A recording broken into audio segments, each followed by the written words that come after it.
தோழர்கள் நண்பர்களுக்கு வணக்கம். சவுண்ட்லாம் கிளியரா இருக்கு. எனக்கு ஒரு சில நேரங்கள்ல கிளியரா இருக்குது, ஒரு சில நேரங்கள்ல வந்து விட்டு விட்டு வர்ற மாதிரி இருக்குது.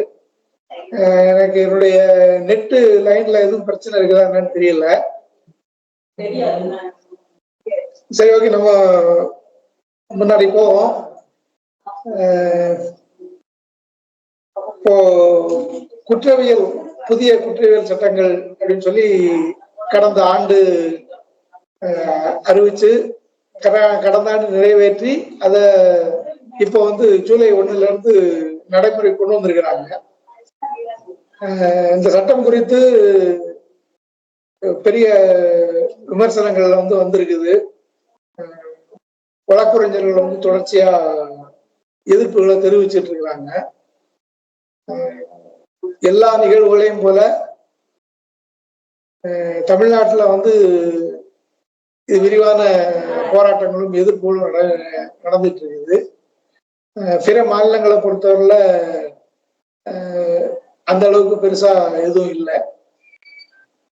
தில்லி, மும்பை மாதிரியான, பீகார் மாதிரியான, கல்கத்தா மாதிரியான சில இடங்கள்ல மட்டும், தலைநகரங்கள்ல, குறிப்பா தலைநகரங்கள்ல மட்டும் வந்து எதிர்ப்பு தெரிவிச்சிட்டு இருக்கிறாங்க. ஆனா தமிழ்நாட்டுல மட்டும்தான் கிட்டத்தட்ட தமிழ்நாடு மாநிலம் முழுக்க வந்து சின்ன சின்ன நகரங்கள் தொடங்கி எல்லா இடங்கள்லயுமே வந்து கிட்டத்தட்ட முழுமையா வழக்குரைஞர்கள் வந்து புறக்கணிச்சிருக்கிறாங்க. நீதிமன்றங்களை புறக்கணிச்சு போராடிட்டு இருக்கிறாங்க. இது நம்ம கண்ணுக்கு முன்னால் பார்த்துட்டு இருக்கிற யதார்த்தமா இருக்குது. சரி, இது குறித்துதான் இந்த சட்டம், புதிய கொண்டு வரப்பட்ட சட்டங்கள் குறித்து அதுல என்ன விவரங்கள் இருக்குது, அதை நீங்க எப்படி பாக்குறீங்க, இதுல உள்ள நோக்கம் என்ன, அப்ப இது ஏன் வந்து எதிர்ப்பு வந்து போதிய அளவுல இல்லை, அதுக்கு என்ன செய்யலாம் அப்படிங்கிற பல விஷயங்கள், இந்த சட்டத்தினுடைய அடிப்படையில் இருக்கிற பல விஷயங்களை தொகுத்து தொழில் எல்லாரும் கருத்து சொன்னீங்க அப்படின்னா அதுல இருந்து நம்ம ஒரு குறிப்பான தெளிவான முடிவுக்கு முடிவுக்கு வர்றதுக்கு வந்து பொருத்தமா இருக்கும்னு நினைக்கிறேன். அந்த வகையில உங்களுடைய கருத்துக்களை சொல்லுங்க. யாரு முதல்ல சொல்றீங்க? கை தூக்குங்க. ஹலோ அண்ணா, வணக்கம். கேக்குதா? கேக்குது, சொல்லுங்க. வணக்கம். வணக்கம். அந்த குற்றவியல் சட்டம் அமல்படுத்தியிருக்காங்க. அதை வந்து நான் கொஞ்சம் பார்த்தேன். எப்படின்னா அந்த ஐபிசி கோடு அப்படிங்கிறது, அது சம்பந்தமான பேரெல்லாம் முதல்ல மாத்திருக்கிறாங்க. அது இல்லாம உள்ள செக்ஷன்ஸ் நம்பரு அதெல்லாம் மாற்றினதுனால நிறைய லாயர்ஸ் வந்து அந்த செக்ஷன் நம்பரை வந்து மாற்றி தெரிஞ்சுக்க வேண்டிய ஒரு சூழல் வந்திருக்கு. அது இல்லாமல் இந்த 0 எஃப்ஐஆர் அப்படின்னு ஒன்று கொடுத்துருக்காங்க. எந்த ஸ்டேட்ல வேணாலும் நம்ம வந்து கம்ப்ளைண்ட் பண்ணலாம் அப்படிங்கிற மாற்றங்கள் கொண்டு வந்திருக்கிறாங்க. அதுக்கப்புறம் இந்த ரிமாண்ட் வந்து 15லேருந்து 90 நாளைக்கு அப்படிங்கிற டீட்டெயில்ஸ் கொடுத்துருக்காங்க. மேலும் இது சம்பந்தமா நிறைய மாற்றங்கள் கொடுத்ததுனால சில சிக்கல்கள் வந்து எழுந்திருக்குது. ஜூன் 1லேருந்து இந்த சட்டம் யூசுப் வெளில போயிட்டாருன்னு நினைக்கிறேன், லெஃப்ட் ஆயிட்டாரு. இன்னைக்கு அந்த குற்றவியல் சட்டங்கள் அது குறித்து வழக்குரைஞர்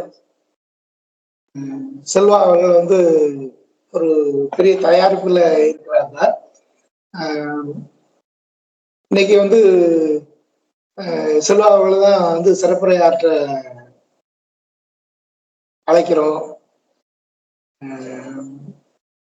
நிறைய தரவுகள்லாம் நான் சேகரிச்சிருக்கிறேன் அப்படிங்கிற மாதிரிலாம் ஒரு நேரில் பார்க்கும்போது சொல்லியிருந்தாப்புல. அந்த யூசுப் மறுபடியும் ஜாயின் பண்ணிட்டாப்ல. வாங்க, கன்டினியூ பண்ணுங்க. வணக்கம். இடையில போன் வந்துருச்சு. அந்த மாதிரி வந்து ஐபிசி வந்து இந்த நேம் எல்லாத்துக்கும் பாரத் அப்படின்னு மாத்திருக்கிறாங்க. நிறைய சேஞ்சஸ் மாத்தி கொண்டு வந்திருக்கிறாங்க. அப்புறம் இந்த ரிமாண்டு 15லேருந்து 90 நாட்கள், அதுல சில சிக்கல்கள் இருக்குது அப்படின்னு சொல்லிட்டு இந்த சட்ட வல்லுநர்கள் சொல்லிட்டு இருக்கிறாங்க. அது இல்லாமல் இந்த 0 எஃப்ஐஆர் எங்க வேணாலும் வந்து எஃப்ஐஆர் பண்ணலாம் அப்படிங்கிற மாதிரி இப்போ புதுசாக ஒன்று கொண்டு வந்திருக்கிறாங்க. அப்புறம் வந்து நம்ம எந்த ஏரியாவில் வேணாலும் இந்தியாவுக்குள்ள எங்கே வேணாலும் கம்ப்ளைண்ட் கொடுக்கலாம் அப்படிங்கிற ஒரு வசதி ஒன்று கொண்டு வந்திருக்கிறாங்க. இது உள்ளக்க உள்ள விஷயங்கள் வந்து அவ்வளோ தெளிவாக தெரியல. இது வரைக்கும் விவரங்கள் வந்திருக்குது. மேலும் மற்றவங்க பேசுனாங்கன்னா அதை வச்சு கொஞ்சம் தெரிஞ்சுக்கலாம். நன்றி. நன்றி உங்க கருத்துக்களை தெரிவித்ததுக்கு. செல்வகுமார் சார், நீங்க பேசுங்க. உங்களுடைய ஆய்வு உரைகளை கேட்கறதுக்கு வந்து தயாராகிறோம். விரிவா இன்னும் சொல்ல போனா இதில் உள்ள நுணுக்கமான விஷயங்கள் எல்லாம் வந்து தெளிவா நீங்க விவரிச்சு சொல்லுவீங்க அப்படின்னு சொல்லி எதிர்பார்க்கிறேன். தொடங்க நீங்க உங்களுடைய. எல்லாருக்கும் வணக்கம்.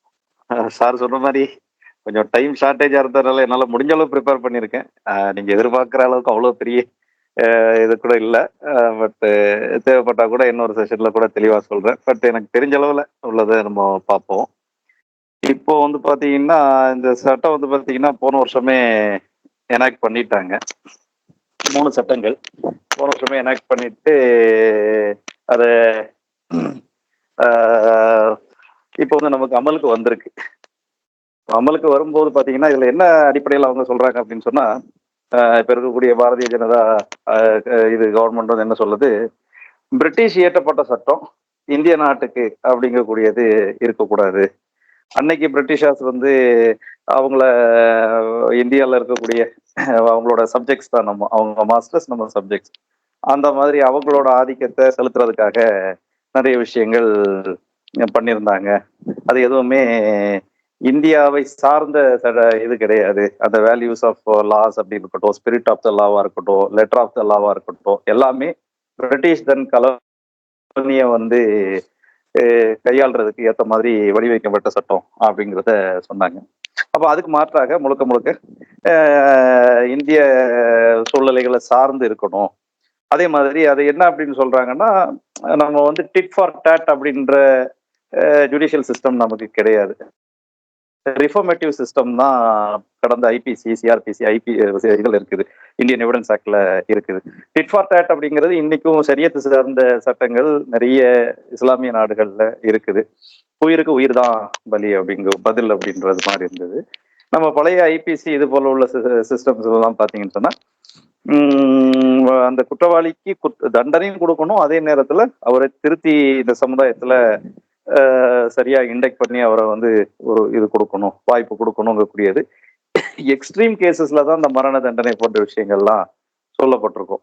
ஆனா இப்போ இதுல என்ன, இப்போ உள்ள புதிய சட்டத்துல அவங்க சொல்லக்கூடியது என்ன அப்படின்னு பாத்தீங்கன்னா, அது குற்றவாளிக்கு தண்டனை சரியா கொடுக்கணும், அதே நேரத்துல பாதிக்கப்பட்டவங்களுக்கும் வெறுமனே அவரை பிடிச்சி உள்ள போட்டாச்சுன்னா இவங்களுக்கான கஷ்டங்கள் தீந்துராது. அதனால இது எல்லாமே வந்து விக்டிம்க்கும் ஒரு பாதுகாப்பு கொடுக்கணும், அவங்களுக்கும் அவங்க நினைச்ச நேரத்துல அந்த நீதி இங்கக்கூடியது கிடைக்கணும். இந்த மாதிரியான ப்ராசஸை வந்து நாங்கள் அதில் கொண்டு வந்திருக்கோம். அதனால வந்து விக்டிம்ஸ், அதாவது பாதிக்கப்பட்டவர்களுக்கு முடிஞ்ச அளவுக்கு எளிமையான விஷயங்களை கொண்டு வருவோம், எளிமைப்படுத்துறோம். சட்டம் வந்து அவங்களோட ரீச்சுக்கு போய் சேரும் அப்படிங்கக்கூடிய பாயிண்ட்ல நிறைய சட்ட திட்டங்களை கொண்டு வந்திருக்கிறதாக சொல்றாங்க. உதாரணத்துக்கு 0 எஃப்ஐஆர். இப்ப நீங்க வந்து ஒரு அஃபென்ஸ் நடக்குது அப்படிங்கக்கூடிய பட்சத்துல அது வந்து சம்பந்தப்பட்ட ஸ்டேஷன் லிமிட்ல தான் நம்ம வந்து ஃபைல் பண்ணணும் அப்படிங்கக்கூடிய அவசியம் இல்லை. எந்த பாயிண்ட்ல இருந்து வேணாலும் பண்ணலாம். ஆனா அது வந்து சம்பந்தப்பட்ட காவல்துறைக்கு இவங்க வந்து நீங்க யார் பதிவு பண்றாங்களோ அவங்களுக்கு இது வந்து என்ன செய்யப்படும், ஃபார்வர்ட் செய்யப்படுற பட்சத்துல அவங்க அதை சேர்ந்து நடவடிக்கை எடுக்கணும் அப்படிங்கக்கூடிய சொல்றாங்க. இந்த 0 எஃப்ஐஆர் கான்செப்ட் வந்து இது புதுசு இல்லை, இதுவே சுப்ரீம் கோர்ட்டே முன்னவே சொன்னது. ஆனா அது பெரிய அளவுல நடைமுறைப்படுத்தலை. ஏன்னு சொன்னா அதுக்கு சட்டத்தோட பேக்கிங்கிறது இல்லை, லீகல் ஸ்டாட்யூட்டரி பேக்கிங்கிறது எங்கேயுமே கிடையாது. இப்ப இதெல்லாமே வந்து பிஎன்எஸ் அப்படிங்கக்கூடிய ஐபிசி சட்டத்துக்குள்ள கொண்டு வந்துட்டாங்க. அதே மாதிரி இப்போ வந்து ஆன்லைன் கம்ப்ளைண்ட் வந்து கடந்த காலங்கள்லயும் நடைமுறையில இருந்தது. இப்போ அதுக்கான ஒரு லீகல் பேக்கிங்கிறது கொடுத்துருக்குறாங்க. நேர்ல போய் தான் கம்ப்ளைண்ட் கொடுக்கணும்னு அவசியம் இல்லை. ஸோ கிட்டத்தட்ட நீங்க உட்கார்ந்த இடத்துலயே கம்ப்ளைண்ட் கொடுக்கலாம், அதுவே எஃப்ஐஆரா மாறலாம். எஃப்ஐஆரா மாறின பிறகு நிறைய காணொலி மூலமாவே ஆடியோ விஷுவல் ட்ரையல் அப்படிங்கக்கூடியது இருக்கு. இது நல்லதா கெட்டதாங்கக்கூடியது நம்ம ரெண்டாவது பார்ப்போம். ஆனா அவங்க சொல்லக்கூடிய விஷயங்கள் வந்து பாத்தீங்கன்னு சொன்னா, நீங்க ஆடியோ விஷுவல் மெத்தட்ல ஒருத்தர் மேல குற்றச்சாட்டப்பட்ட அந்த சார்ஜ் வந்து ரீட் பண்ணி கொடுக்கலாம் அந்த குற்றவாளிக்கு. அவர் சிறையிலே இருப்பாரு. இங்க இருந்து ஆடியோ விஷுவல் முறையிலேயே உங்க மேல இந்த மாதிரியான குற்றங்கள் சாட்டப்பட்டிருக்குங்கிறத சொல்லலாம். ரெண்டாவது examination of witness, evidence of witness, இதெல்லாம் எவிடன்ஸ் இதெல்லாமே வந்து பாத்தீங்கன்னா ஆடியோ விஷுவல் ட்ரையல் லெவல்ல கிட்டத்தட்ட ஒரு பிளிப்கார்ட்ல நம்ம உட்கார்ந்த இடத்துல இருந்தே ஒரு கடைக்கு போகாம எப்படி நம்ம ஒரு பொருளை வாங்குறோமோ, அமேசான்ல எப்படி வாங்குறோமோ, அதே மாதிரி அந்த நீதிங்கிறது உங்களோட டோர் ஸ்டெப்ல கிடைச்சிரும். நீங்க பெருசா கவலைப்பட தேவையில்லை. அதே மாதிரி பாத்தீங்கன்னு சொன்னா ஃப்ரேமிங் ஆஃப் சார்ஜஸ், ஒரு அஃபென்ஸ் நடந்துருச்சு, அது வந்து எஃப்ஐஆர் போட்டாங்க, விசாரணை முடியுது. விசாரணை முடியக்கூடிய பட்சத்துல வந்து ஃப்ரேமிங் ஆஃப் சார்ஜஸ் ஃப்ரேம் பண்ணுவாங்க. இந்த நபர் மேல இந்த குற்றங்கள் இருக்காதான் இந்த சார்ஜ் ஷீட் ஃபைலிங்னு சொல்லுவாங்க. அது எல்லாமே 60 டேஸ்க்குள்ள பண்ணணும் அப்படிங்கக்கூடிய இது வந்து பிஎன்எஸ்எஸ்ல தெளிவா சொல்லப்பட்டிருக்கு. அதே மாதிரி அந்த சார்ஜ் ஷீட் ஃபைல் பண்ணா அடுத்த 45 நாளைக்குள்ள ட்ரையல் பண்ணணும். இதெல்லாமே இந்த நம்பர்ஸ் நமக்கு முக்கியம் கிடையாது. எல்லாத்துக்குமே ஒரு கால வரையறைங்கிறது வச்சிருக்கிறாங்க. காலகாலமாக ரொம்ப எக்ஸ்டென்சிவா நமக்கு வந்து ட்ரையல்ஸ் போகும். வருஷ கணக்குல எழுதிட்டு இருக்கிற கேஸ் இருக்குது. கிட்டத்தட்ட சம்மந்தப்பட்டவனே செத்து போயிடுவான். அப்புறம் அவனுக்கு அந்த நியாய நீதிங்கிறது கிடைக்கிறதுக்கான அவசியங்களே இருக்காது, முடிஞ்சு போயிடும். ஸோ இந்த மாதிரி சூழல்ல எல்லாத்துலயுமே ஒரு கால வரையறை வச்சிருக்கிறாங்க. ஃபர்ஸ்ட் திங் வந்து டோர் ஸ்டெப்லேயே உங்களுக்கு ஜஸ்டிஸ் கிடைக்கும். செகண்ட் திங் வந்து பாத்தீங்கன்னு சொன்னா இந்த மாதிரி டைம் பவுண்ட் மேனர்ல உங்களுக்கு எல்லாமே நடத்தி முடிக்கணும் அப்படிங்கக்கூடிய சட்டமே சொல்லும் போது கோர்ட்ஸ் அதை செஞ்சு முடிக்க வேண்டிய ஒரு கட்டாயங்கள் இருக்குது. அது தவிர பாத்தீங்கன்னா சில ஸ்பெஷல் ப்ரொவிஷன்ஸ் கொண்டு வந்திருக்காங்க. Crime against women, crime against children, இந்த மாதிரிப்பட்ட இதுல சில விஷயங்கள், புது விஷயங்கள், அது மாதிரி புது கிரைம்ஸ் கூட அதுல புதுசா கோடிஃபை பண்ணியிருக்காங்க.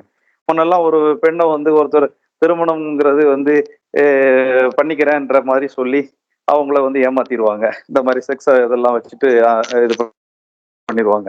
அப்ப அந்த மாதிரி இதெல்லாம் வந்து நம்மளால முறைப்படி ஐபிசில ப்ராப்பர் செக்ஷன்ல புக் பண்ண முடியாது. கல்யாணம் பண்றேன்னு சொல்லி ஆசை காட்டி இந்த மாதிரி மோசடி பண்றவங்களுக்கு கூட இந்த வாட்டி இதெல்லாமே தெளிவா இருக்கு. கேங் ரேப் ஆஃப் மைனர் எல்லாம் முன்னாடி கிடையாது. கேங் ரேப் அப்படிங்கக்கூடிய அசச் வந்து பொதுவாக இருந்தா கூட அந்த மைனர் குழந்தைங்களுக்கு அவங்களுக்கு ஆன அஃபென்ஸ் இது மாதிரி உள்ள விஷயங்கள்லாம் இப்போ ரொம்ப தெளிவா இருக்கு.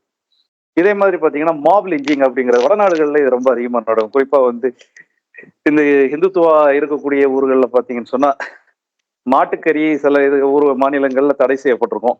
சில தடை செய்யப்படலைன்னா கூட அது சார்ந்து இருக்கக்கூடிய வியாபார வணிகங்கள் செய்யக்கூடியவங்களை பிடிச்சி போட்டு அடிப்பாங்க. கும்பலா வந்து ஜெய் ஸ்ரீராம் சொல்ல சொல்லி அடிச்சு கொள்வாங்க. இதெல்லாம் எதுவுமே கற்பனை கிடையாது, நிஜமா நடக்கிறது தான். வடநாடுகள்ல இன்றளவில் இருக்குது. ஜார்க்கண்ட், உத்தரப்பிரதேஷ் மாநிலங்கள்ல இந்த மாப் லிஞ்சிங் மாதிரியான விஷயங்கள் இருக்குது. ஸோ அந்த மாதிரி புது அஃபென்சஸும் இதுக்குள்ள கொண்டு வந்திருக்காங்க. இன்னும் சுருக்கமா சொல்ல போனா நம்ம பழைய ஐபிசியில 511 செக்ஷன் இருக்குது, இப்ப 358 தான் இருக்குது. அதுல ஒரு சின்ன புதிய விஷயம் என்னன்னு சொன்னா சின்ன சின்ன பெட்டி கிரைம்ஸுக்கு எல்லாம் பாத்தீங்கன்னா ஒரு 6 அஃபென்சஸ்க்கு கம்யூனிட்டி சர்வீஸ், சமூக சேவை மூலமா ஏதாவது செய்யணும். அதாவது வந்து விபத்து சம்பந்தமா வரக்கூடிய விளைவுகளை துண்டு பிரசுரம் கொடுக்க வைப்பாங்க. ஏதாவது பொது இடத்தை தூய்மை அரசு மார்ச்சரியில அந்த பணத்தை எல்லாம் எடுத்து ஹேண்டில் பண்றதுக்கான உள்ள வேலைகளை கொடுப்பாங்க. இதெல்லாம் கைண்ட் ஆஃப் ஒரு கம்யூனிட்டி சர்வீஸ். அந்த மாதிரி அந்த தண்டனைக்கு வந்து பாத்தீங்கன்னா கம்யூனிட்டி சர்வீஸே போதுமா, அப்பதான் அவங்க சரியா திருந்துவாங்க. அவரை பிடிச்சி ஜெயில போடுறதுனால எந்த இதுவும் இல்லை அப்படிங்கக்கூடிய அடிப்படையில ஒரு 6 அஃபென்ஸுக்கு வந்து பாத்தீங்கன்னா கம்யூனிட்டி சர்வீஸ் தான் தண்டனை.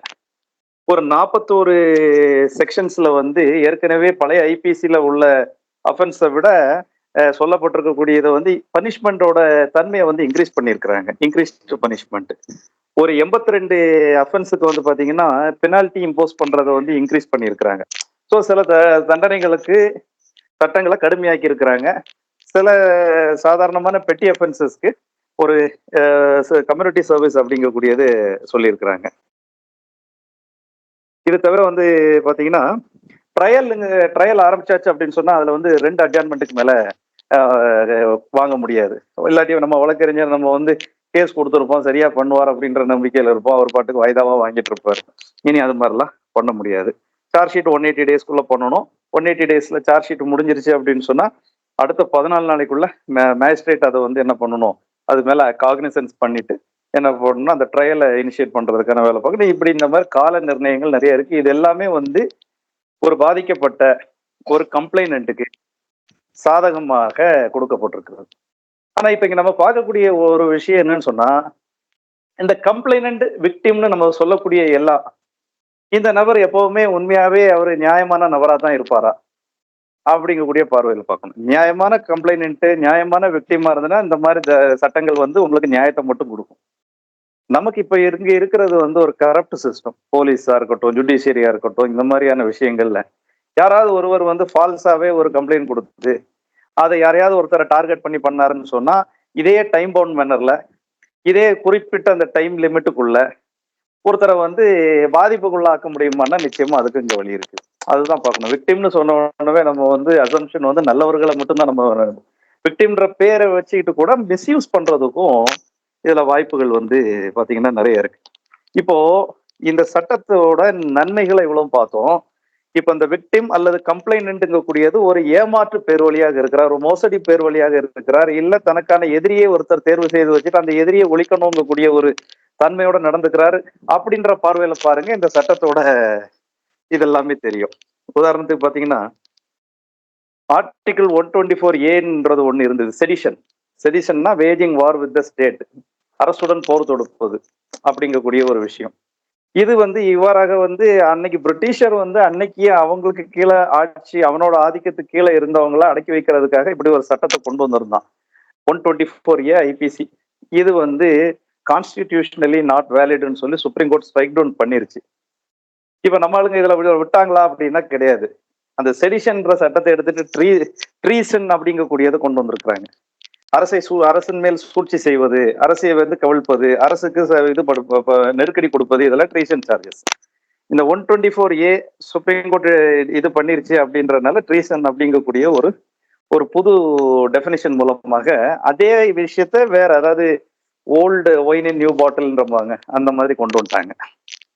இதை தாண்டி பாத்தீங்கன்னா டெரரிசம் அப்படிங்கக்கூடிய ஒரு டெபினிஷன் ஐபிசிலே கொண்டு வராங்க. இப்ப நமக்கு டெரர் அப்படிங்கக்கூடிய விஷயங்களை கையாளுறதுக்கு வந்து பாத்தீங்கன்னா யுஏபிஏ மாதிரி வடகிழக்கு மாநிலங்கள்ல ஆஸ்பா ஆக்ட் அப்படின்னு சொல்லுவாங்க. அதெல்லாம் வந்து ஐரோம் சர்மிளா அப்படிங்கிறவங்கெல்லாம் நீண்ட காலமா அது ரொம்ப கொடூரம்னு ஒரு அந்த ஆஸ்பா சட்டத்தின்படி எல்லாம் பாத்தீங்கன்னா அங்க இருக்கக்கூடிய ஒரு போலீஸ்மேன் வந்து இந்த வீட்டுக்குள்ள இருப்பவர் வந்து பிரச்சனைக்குரியவர், இவர் ஒரு தீவிரவாதி அப்படின்ற சந்தேகம் மட்டும் கொண்டா போதும், அவரோட மனசு அவரை கன்வைன்ஸ் ஆகணும் உள்ள இருக்கிற ஒரு தீவிரவாதி அப்படின்னா அந்த வீட்டை அத்துமீறி அவர் உள்ள போகலாம், உள்ள இருக்க நபரை கைது பண்ணலாம், கைதை தடுப்பவரா இருக்கக்கூடிய பட்சத்துல சுட்டுக் கொள்ளலாம். ஆனா உள்ளுக்குள்ள 4 சவருக்குள்ள அவர் கைதை தடுத்தாரா இல்ல இவரா சுட்டாரா அப்படிங்கிறது யாராலையும் கண்டுபிடிக்க முடியாது. அவருக்கு முழுமையான இம்யூனிட்டிங்கிறது இருக்கும். பட் அந்த ஆஸ்வா சட்டங்கக்கூடியது வந்து எந்த டெரிட்டரிக்கு பொருந்தும் அப்படிங்கக்கூடியத டிக்ளேர் பண்றாங்களோ அதுக்குள்ள மட்டும்தான் இருக்கும். பட் இப்போ அந்த சட்டத்தை பெரிய அளவுல அமல்ல கிடையாது, முடிஞ்ச அளவுக்கு அதை கம்மி பண்ணிட்டாங்க. பட் அதுக்கு இணையான இன்னொரு சட்டம் வந்து யுஏபிஏ அப்படிங்கக்கூடியது, அன்லாஃபுல் ஆக்டிவிட்டிஸ் ப்ரிவென்ஷன் ஆக்ட். இப்போ அந்த அன்லாஃபுல் ஆக்டிவிட்டிஸ் ப்ரிவென்ஷன் ஆக்ட்லயுமே உங்களுக்கு டெரரிசம் அப்படிங்கக்கூடிய விஷயங்கள் இருக்கு. இப்போ டெரரிசம் கூடியது வந்து அசச் வந்து இருக்கிறதுல நம்ம தப்புன்னு நம்ம சொல்லலை. ஆனா அந்த யார என்னென்ன ஆக்ட் வந்து அமௌண்ட்ஸ் டு டெரரிசம் அப்படிங்கக்கூடியதுல பாத்தீங்கன்னு சொன்னா அதுல ஒரு பெரிய ஆம்பிகுட்டி இருக்கு. இப்போ உதாரணத்துக்கு பாத்தீங்கன்னா டிஸ்டர்பிங் பப்ளிக் ஆர்டர், இது வந்து அமௌண்டிங் டு டெரரிசம்னு சொல்லி இந்த பிஎன்எஸ் சொல்லுது. டிஸ்டர்பிங் பப்ளிக் ஆர்டர்னா என்ன? ஒரு பெரிய போராட்டம், ஒரு பெரிய படையை திரட்டி இப்போ வந்து ஒரு ஸ்டெர்லைட் மாதிரியான ஒரு இது, ஒரு வேங்கை வேல் மாதிரியான ஒரு இது, ஒரு ஜல்லிக்கட்டு மாதிரியான ஒரு இஷ்யூ, இதுவும் பப்ளிக் ஆர்டர் டிஸ்டர்பன்ஸ் தான். ஆனா அதுக்கு பின்னாடி இருக்கக்கூடிய உன்னதமான நோக்கம் என்னங்கிறது தெரியல. இப்ப இந்த ஸ்டெர்லைட் ஆலை வந்து இன்னைக்கு சுப்ரீம் கோர்ட்ல எந்த அளவுக்கு போன பிறகும் அவங்களால வந்து அதை சக்சீட் பண்ண முடியல. கிட்டத்தட்ட ஓரளவுக்கு அந்த ஊர் இன்னைக்கு வாழ தகுதியான ஊராக இருக்குது. ஸ்டில் நிறைய தொழிற்சாலைகள் இருக்கு, அதுக்காக தொழிற்சாலையே கூடாதுன்னு நம்ம சொல்ல மாட்டோம். இருந்தாலும் ஓரளவுக்கு அது வாழ தகுதியான ஒரு ஊராக இருக்கு. இப்போ இந்த இடத்துல இந்த போராளிகளை டெரரிசம் அப்படின்னு சொல்லலாம்னா நிச்சயமாக பிஎன்எஸ் சட்டத்துக்குள்ள சொல்லலாம். டீஸ்டெபிலைசிங் தி கண்ட்ரி, இது ஒரு கிரவுண்டு. டீஸ்டெபிலைசிங் தி கண்ட்ரி அல்லது டீஸ்டெபிலைசிங் எக்கனாமி இப்படின்னா என்ன? இது வந்து இதுக்குள்ள நீங்க எந்த ஒரு விஷயத்த வேணாலும், இப்போ இந்தியா வந்து ஒரு அழிவு பாதையை நோக்கி போகிறது இப்படின்ட்டு ஒரு பதிவை போட்டுடுறோம். இதனால ஏதாவது ஏற்படுமான்னு ஒண்ணு ஏற்பட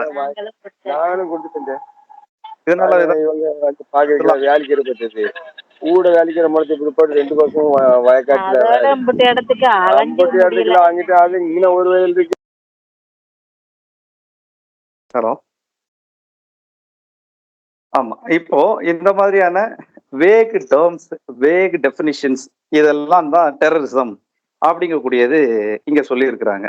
அதே போல ஆர்கனைஸ்டு கிரைம், என்டேஞ்சரிங் சாவரனிட்டி, இதெல்லாமே வந்து ஒரு புது கிரவுண்ட் இவங்க வந்து கொண்டு வர்றது, அடக்குமுறைகளை கையாள்வதற்காக கொண்டு வருவது.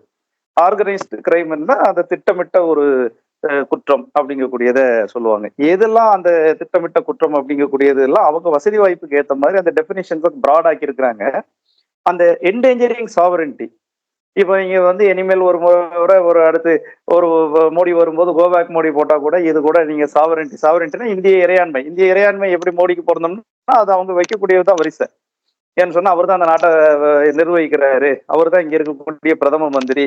அப்ப நாட்டை சொல்றது ஒண்ணுதான், அவரை சொல்றது ஒண்ணுதான். இப்படி எந்த மாதிரி வேணாலும் உங்களால அதை முடிச்சு போட முடியும். நீங்க இங்க பண்ணதுக்கு உத்தரப்பிரதேசத்துல எஃப்ஐஆர் போடலாம். ஸோ இந்த மாதிரியான நிறைய சிக்கல்களை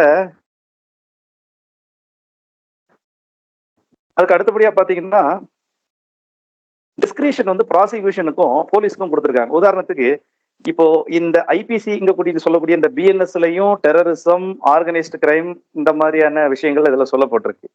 யுஏபிஏலையும் இதே தான் சொல்லப்பட்டிருக்கு.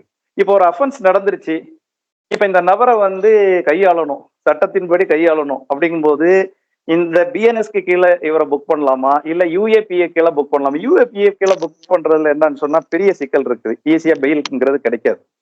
மினிமம் 180 டேஸ்க்கு கண்டிப்பா பெயிலுங்கிறது கிடைக்காது. ரெண்டாவது, யுஏபிஏ கீழே புக் ஆகும்போது குற்றவாளி தான் குற்றமற்றவன்னு அவர் கோர்ட்டு முன்னால நிரூபிக்கணும். பிஎன்எஸ் கீழே கேஸ் புக் பண்ணும்போது ப்ராசிக்யூஷன் இவர் குற்றவாளி நிரூபிக்கணும். இந்த ரெண்டுக்கும் டிஃபரன்ஸ் இருக்கு. அப்படி பார்க்கும்போது இந்த நபரை கையாளுவது பிஎன்எஸ் சட்டத்துக்கு கீழையா இல்ல யுஏபிஏக்கு கீழையா அப்படிங்கக்கூடிய முடிவு பண்ணக்கூடியதை எஸ்பி அண்ட் எபோ இருக்கக்கூடிய ரேங்க்ல இருக்கக்கூடிய ஆபீசர்ஸ் கையில கொடுக்குறாங்க. அப்போ அவங்க அதை சரியா தான் கையாளுவாங்களா அப்படிங்கக்கூடியதுல அதுல வந்து ஒரு பெரிய சந்தேகங்கள் இருக்குது. அடுத்தடுத்து சார்ஜஸ், கிரைம் சார்ஜஸ் இது இருக்கக்கூடிய நபர்களுக்கு ஸ்டாட்யூட்டரி பெயில்னு சொல்லுவாங்க. ஒரு வகையான குற்றங்களுக்கு வந்து பாத்தீங்கன்னா 60 நாள்ல கட்டாயமாக பிணை கொடுத்து ஆகணும். அதுக்கு மேல லைஃப் சென்டென்ஸ் அல்லது டெத் பெனால்டி இருக்கக்கூடிய அஃபென்ஸுக்கு இவன் வந்து பாத்தீங்கன்னா 90 டேஸ்ல வந்து ஸ்டாட்யூட்டரி பெயில் கொடுக்கணும். இப்ப தொடர் குற்றவாளி அப்படிங்கக்கூடிய அடுத்தடுத்த கேஸுக்கு ஒரு எஃப்ஐஆருக்கு மேல இன்னொரு எஃப்ஐஆர் விழுந்துருச்சு அப்படின்னு சொன்னா இந்த சட்டத்துல கிடைக்கப்பட்ட பாதுகாப்பு 60 நாள்ல அல்லது 90 நாள்ல அவருக்கு கிடைக்கக்கூடிய பிணைங்கிறது இனிமேல் கிடைக்காது. உண்மையாவே இதை வச்சு கூலிப்படைகளை நம்ம வந்து தமிழ்நாட்டுல நிறைய கூலிப்படைகள் பிரச்சனை இருக்கு, பண்ணலாம். அதே இது சவுக்கு சங்கரோட பர்சனல் கேரக்டரை விட்டுருங்க, சவுக்கு சங்கர் மேல அடுத்தடுத்த வழக்குகள் போடப்பட்டிருக்கு. இப்ப இந்த நபர் எடுத்து நீங்க ஏழை பொருத்தி பாத்தீங்கன்னு சொன்னா அவருக்கு என்ன கிடையாது, அந்த 60 நாளைக்கு உள்ளாடி சார்ஜ் ஷீட் ஃபைல் பண்ணலன்னா நார்மல் கேசஸ்ல அவருக்கு வந்து கண்டிப்பா கிடைக்கும். இப்ப அடுத்தடுத்த கேசஸ் இருக்கிறதுனால இந்த புதிய சட்டத்தின்படி என்னன்னா அவருக்கு வந்து பெயில் கிடைக்காது. ஏன்னா தொடர்ச்சியாக அவர் மேல் வழக்குகள் உள்ளது. இப்ப இதுல எல்லாருக்கும் தெரியும் இதுல எத்தனை வழக்குகள் உண்மை, எத்தனை வழக்கு பொய். ஏன்னா இந்த மாதிரி ஜோடிக்கப்பட்ட வழக்குகளால ஒருவரை சிறைப்படுத்த முடியுமா அப்படின்னா முடியும். முன்ன வந்து பாத்தீங்கன்னா போலீஸ் கஸ்டடி வந்து மொத்தமே 15 நாள், அதுவும் அரெஸ்ட் ஆன முதல் 15 நாளைக்கு உள்ளாடி இது பண்ணணும். அதுதான் நீங்க செந்தில் பாலாஜி வழக்குல பாத்திருப்பீங்க. அந்த 15 நாள் அவர் எப்படியாவது ஹாஸ்பிட்டல்ல இருந்து கடத்திடணும்னு பார்த்தாரு. அப்போ அதுக்கு 15 நாள் அவர் சக்சஸ்ஃபுல்லா ஹாஸ்பிட்டல்லையும் இருந்துட்டாரு. அப்ப என்ன சொல்றாரு, இனிமேல் இடி வந்து என்னைய கஸ்டடி எடுக்க முடியாது, 15 நாள் முடிஞ்சிருச்சு, அதனால என்னைய வந்து அடுத்த 15 டேஸ்க்கு வந்து என்ன பண்ண முடியாது, ரிமாண்டுக்கு எடுக்க முடியாது அப்படிங்கக்கூடிய வாதத்தை வச்சாரு. கோர்ட் என்ன சொல்லிருச்சு, நீங்க ஹாஸ்பிட்டல்ல இருந்த டைமை வந்து நம்ம ரன்னிங் டைமா நாங்க கன்சிடர் பண்ண மாட்டோம், அதனால முதல்ல நீங்க ஹாஸ்பிட்டல்ல இருந்த 15 டேஸ்ங்கிறது ஒரு கவுண்ட்லேயே வராது, அதனால இப்பத்துல இருந்தா கவுண்ட் இருக்குது, அதனால இடி உங்களை என்ன பண்ணிக்கலாம், அந்த உங்களை போலீஸ் கஸ்டடியில எடுத்துக்கலாம். அப்ப அந்த போலீஸ் கஸ்டடிங்க கூடியது முதல் 15 நாள், கைதான முதல் 15 நாளைக்குள்ளதான் எடுக்க முடியும். ஆனா இது அப்படி கிடையாது. அதாவது லைஃப் சென்டென்ஸ் அல்லாத அஃபென்ஸுக்கு வந்து அவங்க வந்து 60 நாள் வரைக்கும் எப்ப வேணாலும் எடுத்துக்கலாம். இன்னைக்கு ஒருத்தர் கைதாகிறார் அப்படின்னு சொன்னா அந்த இதுக்கு வந்து அப் டு 10 இயர்ஸ் வரைக்கும் இருக்குது, அந்த தண்டனைங்கிறது அப் டு 10 இயர்ஸ் வரைக்கும் இருக்குது அப்படின்னு சொன்னா அந்த நபரை முதல் 10 நாள்ல ஒரு 2 நாள் எடுத்துக்கலாம், அதுக்கப்புறமா இருக்கக்கூடிய இன்னொரு 10 நாள்ல வந்து பாக்கி உள்ள ஒரு 5 நாள் எடுத்துக்கலாம். இப்படி அவரோட அந்த 60ஆம் நாள் முடியறது வரைக்கும் அவங்க வந்து என்ன பண்ணிக்கலாம், அவரை கஸ்டடி எடுத்துக்கலாம். ஸோ தட் அவர் என்னன்னா இவங்க பெயில் போட போற நேரத்துல அவங்க என்ன சொல்லுவாங்கன்னா இவரை கஸ்டடி எடுக்கணும் அப்படின்னு ஒரே ஒரு அப்ஜெக்ஷனை மட்டும் கொடுத்தாங்கன்னா அவருக்கு அடுத்த 60 நாள் வரைக்கும் அவருக்கு என்ன கிடைக்காது. இதே இது லைஃப் இம்ப்ரிசன்மெண்ட் இருக்கிற மாதிரியான அஃபென்சஸ்ல இப்படி ஒரு நபரை 90 நாள் வரைக்கும் உள்ள வைக்கலாம். அதை ஏன்னு சொன்னா அவங்க வந்து பெயில் போடுவாங்க, போடுற நேரத்துல இவங்க சொல்லுவாங்க இவரை நாங்க கஸ்டடி எடுக்க போறோம், முதல்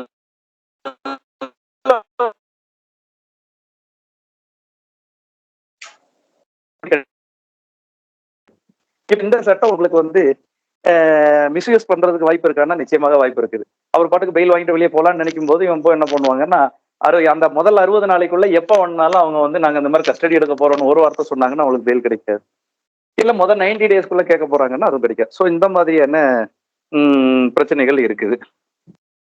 இது தவிர பாத்தீங்கன்னு சொன்னா சர்வதேச அளவுல இருக்கக்கூடிய இன்டர்நேஷனல் ஹியூமன் ரைட்ஸ் கன்வென்ஷன்ல இருந்து சுப்ரீம் கோர்ட் ஆஃப் இந்தியா சொன்னக்கூடிய தீர்ப்புகள்ல கூட கைவிலங்கிட்டு பொது இடங்களில் ஒருத்தரை கைதியாக அழைத்து செல்லக்கூடாது. அதுக்காக ரொம்ப ஒரு கொடூர மனிதர்கள்ங்கக்கூடியது சம்திங் எக்ஸம்ஷன். ஏன்னா இன்னைக்கு ஊர் உலகத்துல அவரை வந்து ஒருத்தரை கைவிலங்கிட்டு கூட்டு போவீங்க, நாளைக்கு அவர் குற்றவாளி இல்லை அப்படின்னு கோர்ட் அறிவிக்குது. அதனால அவருக்கு ஏற்பட்ட மன உளைச்சல், அதனால அவருக்கு ஏற்பட்ட ஒரு அவமானம், மன கஷ்டங்கள் இதெல்லாம் யாராலையும் திருப்பி கொடுக்க முடியாது. ஸோ அந்த ஒரு காரணங்களுக்காக அவரோட அவரோட இண்டிவிஜுவல் ஐடென்டிட்டி அண்ட் அவரோட பர்சனல் லிபர்ட்டி இதெல்லாம் கணக்கில் கொண்டு சுப்ரீம் கோர்ட் இந்த இது சொல்லியிருக்கு. ஆனா இங்க அப்படி கிடையாது. பிஎன்எஸ்ல கிட்ட கூட்டி போகும், அதாவது முதல்ல அரெஸ்ட் நேரத்துல இருந்து சப்சிக்வெண்டா கோர்ட்ல ப்ரொடியூஸ் பண்ற நேரம் வரைக்கும் எல்லா இடத்துலயுமே இந்த கைவிலங்கு நீங்க விட்டு கூட்டிட்டு போகலாம். அதே மாதிரி ஆடியோ விஷுவல் ட்ரையலுங்கிறது ஒண்ணு இருக்குது.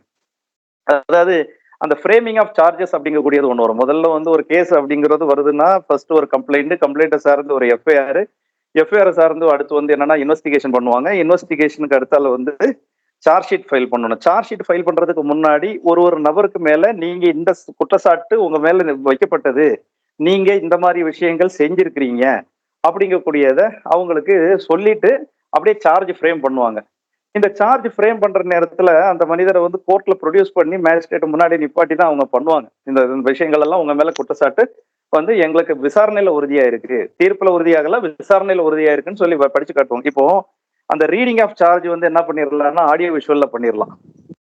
அப்புறமா பாத்தீங்கன்னா சாட்சிகள், எனக்கு இப்ப நான் வந்து உள்ள இருக்கிறேன் அப்படின்னா எனக்கு எதிரான சாட்சிகளை வந்து விசாரிக்கும் போது கூட அதுவுமே ஆன்லைன்ல என்னை ஜெயிலே வச்சுட்டு கோர்ட்ல சாட்சிகளை விசாரிக்கலாம்.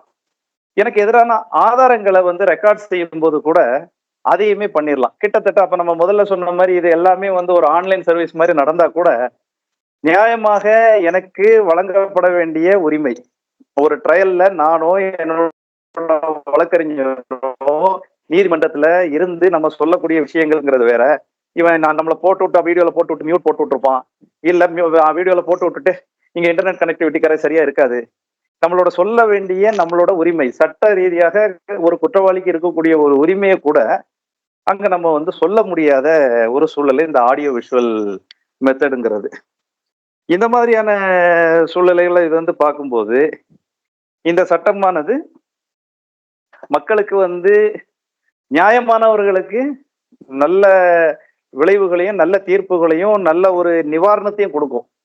அதே நேரத்துல இந்த கம்ப்ளைனன்ட், இந்த விக்டிம் அப்படின்னு சொல்லக்கூடிய நபர்கள் ஒருவரை டார்கெட் செய்வது அப்படிங்கக்கூடியது. இப்ப இந்த டார்கெட்டுங்கிறது யாரு செய்வாங்க, எதுக்கு செய்யலாம் அப்படிங்கக்கூடிய ஒரு கேள்விக்கு வந்தா, நான் வந்து எனக்கு என் பக்கத்து வீட்டுக்காரர் பிடிக்கல, ஆனா நான் ரொம்ப இன்ஃபுளுன்சியலான பர்சனா இருக்கிறேன், எனக்கு ஒரு ஐஏஎஸ் ஆஃபீஸர் தெரியும், ஒரு ஐபிஎஸ் ஆஃபீஸர் தெரியும்னா என் பக்கத்து வீட்டுக்காரர் எதிர் வீட்டுக்காரர் என்கிட்ட யாரெல்லாம் பிரச்சனை பண்றாங்களோ எல்லாரையும் எனக்கு இந்த சட்டத்தை வச்சு செய்ய முடியும். இதுக்கு முன்னாடி இந்த சட்டத்துல இதெல்லாம், இனி வரக்கூடியதெல்லாம் இன்னும் நல்லாவே செய்யலாம்.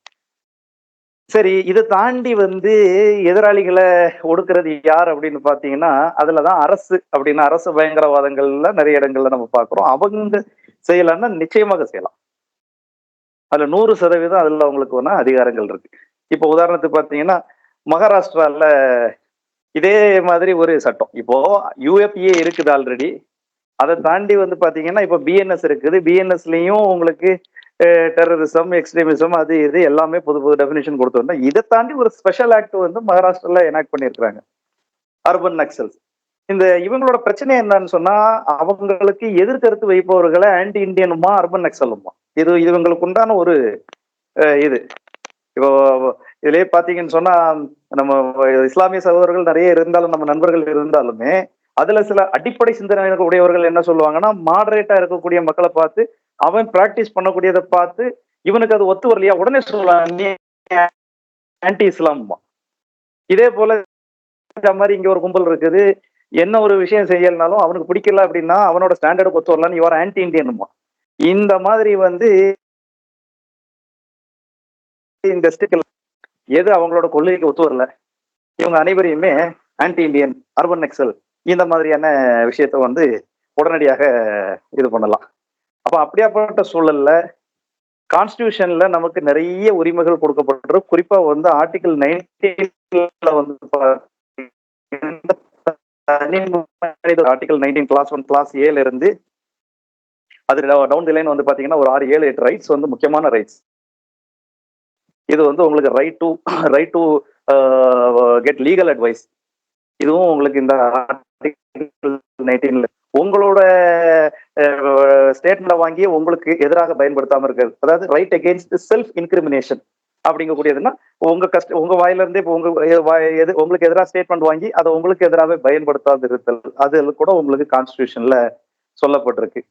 அரெஸ்ட் பண்ணியிருந்த 24 ஹவர்ஸ்க்குள்ளாடி மேஜிஸ்ட்ரேட்டை ப்ரொடியூஸ் பண்ணணும், உரிய கிரவுண்ட்ஸ் எக்ஸ்பிளைன் பண்ணணும், உங்களுக்கான லீகல் சப்போர்ட் ஆர் அசிஸ்டன்ஸ்க்கான விஷயங்களை ஏற்பாடு பண்ணணும். இதுல வந்து ஆக்சுவலா பாத்தீங்கன்னா அந்த லீகல் எய்ட் அண்ட் அட்வைஸ் அதுக்கு ஒரு குற்றவாளிக்கு கொடுக்கப்பட்டிருக்கக்கூடிய இந்த லீகல் எய்ட் அண்ட் அட்வைஸ் அப்படிங்கக்கூடிய ப்ரொவிஷனை வித்ரா பண்ணியிருக்கிறதா இதுல சொல்லியிருக்கிறாங்க.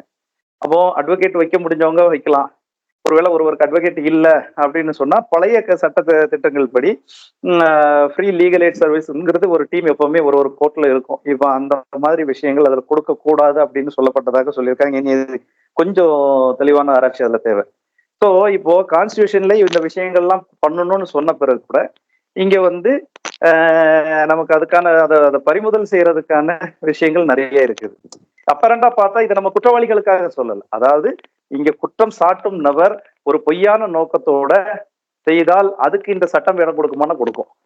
இந்த இடத்துல தனிநபர் தவிர்த்து ஒரு அரசு வந்து அவர்களுக்கு எதிராளி பொலிட்டிக்கல் அப்பனன்ஸா இருக்கலாம், ஐடியாலஜிக்கல் அப்பனன்ஸா இருக்கலாம், இல்ல அவங்களுக்கு வேற ஏதாவது ஒரு இதுல ஒரு particular community, particular section, particular people வேணாம் அப்படின்னு ஒரு முடிவு எடுத்தாலும் இது பண்ணலாம். அப்போ இவ்வளவு சுதந்திரம் அரசுக்கோ, இவ்வளவு சுதந்திரம் போலீஸுக்கோ, இவ்வளவு சுதந்திரம் கோர்ட்டுக்கோ கொடுப்பது இந்திய அரசியல் சாசனத்துக்கு அழகா அப்படின்னு சொன்னா, இந்திய அரசியல் சாசனம் தான் உங்களுக்கு இருக்கிறதுலயே இங்க நம்ம பார்க்கக்கூடிய ஜனநாயக நாடுகள்லயே நம்ம குடிமக்களுக்கு அதிகமான உரிமைகளையும் அதிகமான பாதுகாப்பையும் கொடுக்கறது வந்து இந்த அரசியல் சாசனம். அப்ப எந்த ஒரு சட்டமா இருந்தாலும் சரி, இந்த அரசியல் சாசனத்துல என்ன சொல்லியிருக்கோ அதுல சொல்லப்பட்டிருக்கக்கூடிய விஷயத்துல எந்தவித மீறலும் இல்லாமல் அதுக்கு உட்பட்டு அதுல என்ன சொல்லியிருக்கோ அந்த அளவில் மட்டும்தான் ஒரு குடிமகனோட உரிமைகளை கட்டுப்படுத்தணுமே தவிர அதில் சொன்னதை தாண்டி அதில் சொல்லாததெல்லாம் நம்ம வந்து இன்னைக்கு வருவோம் அப்படின்னு சொன்னா நிச்சயமா அது வந்து ஒரு நல்ல ஜனநாயக ஆட்சிக்கு அழகு இல்லை. அப்போ அதை நிறைவேற்றின விதத்தையே நம்ம பார்த்தோம். கிட்டத்தட்ட 120க்கு மேல எம்பிஸ் எல்லாம் சஸ்பெண்ட் பண்ணி எந்தவித விவாதமும் இல்லாம எந்தவித ஒரு ஆலோசனையும் இல்லாம அதை வந்து நிறைவேற்றிட்டாங்க. சரி, நிறைவேற்றிட்டாங்க. அதையாவது நம்ம இனி வந்து அதுல இப்ப பிரச்சனைக்குரிய சட்டங்கள் என்ன, அந்த செக்ஷன்ஸ் என்ன, அதை வந்து இன்னைக்கு எண்ணிக்கையில் அதிகமாக இருக்கக்கூடிய எதிர்கட்சியினர் அழுத்தம் கொடுத்து இதை திருத்தலாம்னா ஒண்ணும் இல்லை, பார்லிமெண்டே திருத்திடலாம். பிரச்சனைக்குரிய செக்ஷன்ஸ் ஒரு 10-15 செக்ஷன்ஸ் தான் இருக்குது. அந்த செக்ஷன்ஸ் எல்லாம் மாடிஃபை பண்ணலாம். அந்த அமெண்ட்மெண்ட் பண்றதுக்கு பவர் எங்க இருக்குன்னா பார்லிமெண்ட்ல இருக்கு. அப்போ அந்த வேலையை சரியாக எடுத்து இங்க இருக்கக்கூடிய எதிர்கட்சிகள் செய்யறாங்களான்னு பார்த்தா அவங்க அந்த வேலையை விட்டுட்டு வேற எல்லா வேலையும் செய்யறாங்க. அட்வொகேட் கம்யூனிட்டியுமே அது ஒரு பெரிய ஒற்றுமை இல்லாது நீங்க தமிழ்நாட்டுல மட்டும் கிட்டத்தட்ட 2 வாரம் முடிஞ்சு 3வது வாரம் பாய்காட்ல போயிட்டு இருக்கு. இதே ஊர்ல இருக்கக்கூடிய ஹைகோர்ட் அட்வொகேட்ஸ் வந்து அவங்க கோர்ட்டுக்கு போயிட்டாங்க. மதுரையிலயும் போறாங்க, சென்னையிலயும் போறாங்க. வேற லோக்கல் கோர்ட்டு சபார்டினேட் கோர்ட்ல இருக்கிறவங்க எந்த இதுக்கும் போகல. பக்கத்துல இருக்க கேரளா, ஆந்திரா, கர்நாடகால இருந்து நார்த் இந்தியா வரைக்கும் எல்லா பக்கமும் எல்லாரும் வேலைக்கு போயிட்டு தான் இருக்கிறாங்க. அப்போ அப்படி இருக்கக்கூடிய சூழல்ல தான் இங்க இருக்கக்கூடிய பிரதானமா இருக்கக்கூடிய 2 வழக்கறிஞர் சங்கங்கள் வந்து என்ன சொல்றாங்க அப்படின்னா, நம்ம வந்து நம்ம ஊர்ல இருந்து எலெக்ட் ஆயிருக்கக்கூடிய எம்பிஸை நம்ம வந்து சந்திச்சு அது மூலமாக அவர்களின் குரலை வந்து பார்லிமெண்ட்ல ஒலிக்க வச்சு டெல்லியில போய் நம்ம ஜந்தர் மந்தர்ல ஒரு ஆர்ப்பாட்டம் பண்ணணும் அப்படிங்கக்கூடிய ஒரு முடிவை எடுத்திருக்கிறாங்க. பட் நம்ம ஊர் அரசியல் வாய்ப்பா என்ன விஷயம் அப்படின்னு சொன்னா, இந்த 3 சட்டங்களையும் திரும்ப பெறணும் அப்படின்னு சொல்லி, அதாவது அதை ரத்து செய்ய வேண்டும் அப்படின்னு சொல்லி திமுகவோட RS பாரதி அப்படின்ற ஒருத்தர் வந்து இது பண்ணியிருக்கிறார், அமைப்பு செயலாளர். அவர் வந்து மதுரை மெட்ராஸ் ஹைகோர்ட்ல வந்து வழக்காக ஃபைல் பண்ணியிருக்கிறாரு. கோர்ட் அந்த ரெட் பெட்டிஷனை வந்து அட்மிட் பண்ணியிருக்கு, நோட்டீஸ் ஆர்டர் பண்ணியிருக்கு. இவங்களுக்கு அரசுக்கு வந்து பதில் சொல்லணும், ஒன்றிய அரசுக்கு பதில் சொல்லணும் அப்படிங்கக்கூடிய இன்ஸ்ட்ரக்ஷனும் டைரக்ஷனும் கொடுத்துருக்குது. ஸோ இதன் விளைவாக இதுல என்னென்ன பண்றான் அப்படிங்கக்கூடியது, எது நல்லது கெட்டது அப்படிங்கக்கூடியது குறைந்தபட்சம் அந்த எதிர்கட்சியை தாண்டி, எதிர்குரலை தாண்டி உருவாக்கம் கொடுக்கப்பட்ட இந்த 3 சட்டங்கள்ல இருக்கக்கூடிய தீவனைகள் அல்ல சட்டங்கள் அல்ல இருக்கக்கூடிய கான்ட்ரடிக்டரி ப்ரொவிஷன்ஸ் என்னங்கிறத ஓரளவுக்கு செக் அண்ட் பேலன்ஸ் மெயின்டைன் பண்ணுவாங்கிறத நம்புவோம். அதை தாண்டி தமிழக அரசுமே சத்யநாராயணா கமிட்டி ஒன்று ஃபார்ம் பண்ணியிருக்கு. அந்த கமிட்டியுமே இந்த 3 சட்டத்தை வந்து அனலைஸ் பண்ணி ஸ்க்ரூட்டனைஸ் பண்ணி அது வந்து ரிப்போர்ட் ஒன்று சப்மிட் பண்ண சொல்லியிருக்குது. பட் இதுக்கான டைம் என்னங்கிறது தெரியாது. இவங்களும் பண்றது சில நேரத்தில் பொலிட்டிக்கல் ஸ்டண்ட் பண்ணுவாங்க. சத்யநாராயண குழு அமைச்சிட்டு அதே நேரத்தில் ஹைகோர்ட் போக வேண்டிய அவசியம் இல்லை. டேரக்டாவே நீங்க ஹைகோர்ட்ல சேலஞ்ச் பண்ணியிருக்கலாம். அப்புறம் எதுக்கு இந்த குழு? ஏன்னா இந்த குழு வந்து இந்த பேனல் உங்களுக்கு ஸ்டடி பண்ணி ரிவ்யூ பண்ணி முடிக்கிறதுக்கு எவ்வளவு வருஷம் ஆகும்னு தெரியாது. அதுக்குள்ள அவங்க இங்க போயிருக்கிறாங்க. பட் இது எப்படியோ ஆனா குறைந்த வருஷம் இது ஒரு ஆக்கப்பூர்வமான ஒளியா அப்படின்னு குரல் கொடுக்கறத விட ஆக்கப்பூர்வமான ஒரு ஸ்டெப் எடுத்திருக்கிறாங்க. என்ன விலை வருதுங்கிறத பொறுத்து இருந்தா பார்க்கணும். நன்றி. மிக விரிவா அழகா இதில் உள்ள இந்த சட்ட நுணுக்கங்கள் குறித்து விரிவா பேசியிருக்கிறீங்க. மிக்க நன்றி. அடுத்து கேவி, நீங்க உங்க கருத்து சொல்லுங்களேன். ஹலோ, நான் பேசுறது கேக்குதா? கேக்குது, சொல்லுங்க.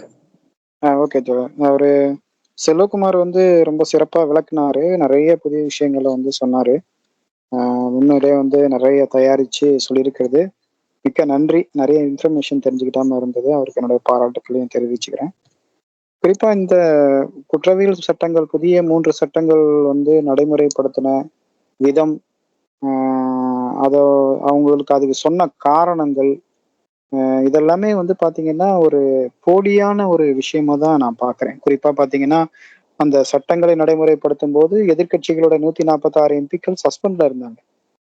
அந்த சஸ்பென்ஷன்ல இருக்கும்போது அதை பற்றியான, ஏன்னா ஒரு நாட்டோட குற்றவியல் சட்டங்களை மாத்துறாங்க, ஏறக்குறைய ஒரு 100 ஆண்டுகளாக இருக்கின்ற ஒரு சட்டங்களை மாத்துறாங்கன்னும் போது அது பற்றியான ஒரு உரிய விவாதங்களை வந்து நாடாளுமன்றத்துல அதை வந்து செஞ்சிருக்கணும். ஆனா அப்படி எந்த விதமான விவாதங்களும் இல்லாம அதை நடைமுறைப்படுத்தினதே வந்து ஒரு சந்தேகத்துக்கு உரிய விஷயமா தான் பாக்குறேன். அது ஒண்ணு. ரெண்டாவது பாத்தீங்கன்னா, பொதுவா ஒரு இவ்வளவு பெரிய விஷயங்களை செய்யும் போது அந்த ஒரு அரசு வந்து சட்ட ஆணையத்துக்கிட்ட வந்து முதல்ல கருத்து கேட்பாங்க. இந்த மாதிரி வந்து நாங்க இப்படி சேஞ்ச் பண்ண போறோம், உங்களுடைய கருத்துக்களை சொல்லும் போது அந்த சட்ட ஆணையம் அந்த டிராப்டை முதல்ல வந்து ரிவ்யூ பண்ணி, இப்ப தோழர் சொன்ன மாதிரி அந்த அரசியல் சட்டத்துக்கு உட்பட்டு அதற்கு முரணாக மக்களோட உரிமையை பாதிக்காத வகையில ஏதாவது இருக்கா அப்படின்றத பத்தியெல்லாம் தன்னுடைய கருத்துக்களை தெரிவிக்கும். அதன் பின்னாடிதான் வந்து ஒரு அதை நடைமுறைக்கு கொண்டு வருவாங்கன்றது தான் வழமையா இருக்கின்ற ஒரு நடைமுறை. ஆனா இந்த அரசு வந்து அந்த சட்ட ஆணையத்துக்கிட்ட எந்த கருத்துமே கேட்கவே இல்லை அப்படின்றத வந்து ஒரு பெரிய ஒரு சந்தேகத்துக்கு உரியதா இருக்கு. இன்னொரு விஷயம் அவங்க சொல்றாங்க, அதாவது இந்த சட்டங்கள் காலனிய ஆட்சி காலத்தில் ஏற்படுத்தப்பட்டது, காலனிய ஆட்சி காலத்துல இருந்ததை நாங்க தான் இப்பதான் முதல்ல இந்திய தன்மைக்கு நாங்க மாத்திருக்கோம் அப்படின்னு சொல்றாங்க. அப்படி பார்த்தோம்னா இப்போ ஒரு சிதம்பரம் வந்து ஒரு ஸ்டேட்மெண்ட் கொடுத்திருக்காரு. இந்த அதாவது என்னன்னா கிரிமினல் ப்ரொசீஜர் கோடு சிஆர்பிசி ஆக்டை வந்து இவங்க மாத்திருக்காங்க. அதுல ஏறக்குறைய 23 சட்ட தொகுப்புகள் வந்து பழைய சட்டங்களோட அப்படியே காப்பி பேஸ்ட் பண்ணதா சொல்றாரு. இப்ப ஏறக்குறைய வந்து ஒன்னும் புதுசா ஒன்னும் செய்யல. அவங்க ஏற்கனவே இருந்ததுல சில சட்ட பிரிவுகளை வந்து இதோட அதை இணைக்கிறது, அதே இதை பிரிக்கிறது, அதை ஒரு புதிய சட்டப்பிரிவா மாத்துறது அப்படின்ற விஷயங்களை தான் செஞ்சிருக்காங்களே தவிர புதுசா ஒன்றும் பெருசா செய்யல. ஆனா அவங்க சொல்றது என்ன அப்படின்னா, நாங்க வந்து புதுசா இந்திய தன்மைக்கு நாங்க தான் கொண்டு வந்திருக்கோம், காலனிய காலத்துல இருந்த சட்டங்களை நாங்க தான் மாத்திருக்கோம் அப்படின்னு வந்து பெருமை பீற்றிக் கொள்வது அப்படின்றது தான் செஞ்சிருக்காங்க. இப்ப தோழர் சொன்ன மாதிரி அந்த தேச 124 செக்ஷன் 124A தேச துரோக வழக்குகள் அதெல்லாம் உச்ச நீதிமன்றம் வந்து பல்வேறு தீர்ப்புகள் மூலமாவே அதை வந்து அது மாதிரிலாம் அந்த வழக்குகள் எல்லாம் போடக்கூடாது, அந்த சட்டப்பிரிவே வந்து செல்லாததா மாத்தணும்ன்றதெல்லாம் நம்ம வந்து இன்னைக்கு இருக்கிற சூழல்ல அதை வந்து வேறு சட்டப்பிரிவுகளா, புதிய ஒரு சட்டப்பிரிவுகளா 152 நினைக்கிறேன், 152 அப்படின்ற ஒரு சட்டப்பிரிவா வந்து அதை வந்து வேறு பேர்ல வந்து நடைமுறைக்கு கொண்டு வர்றது அப்படின்றது இப்ப தொடர் சொன்ன மாதிரி வந்து சாதாரண மக்களையும் இந்த அரசுக்கு எதிராக ஏதாவது கருத்து தெரிவிக்கிறவங்களையும் மிக எளிமையா கைது பண்ணி அவர்களை வந்து சிறையில தள்ளுறது, அவர்களை தண்டிக்க வைக்கிறதுன்ற மாதிரியான வாய்ப்புகளை இந்த சட்டங்கள் உருவாக்குது. மேலும் வந்து போலீஸு இவர்களுக்கான அதிகாரத்தை வந்து அதிகமாக்குது. தோழர் சொன்ன மாதிரி கஸ்டடியை வந்து 60 நாட்களுக்குள்ள எப்ப வேணாலும் எடுத்துக்கலாம்னும் போது அப்ப 60 நாட்களும் அவங்க வந்து சிறையில இருக்கிறதுக்கான வாய்ப்புகளை உருவாக்கி கொடுக்குது.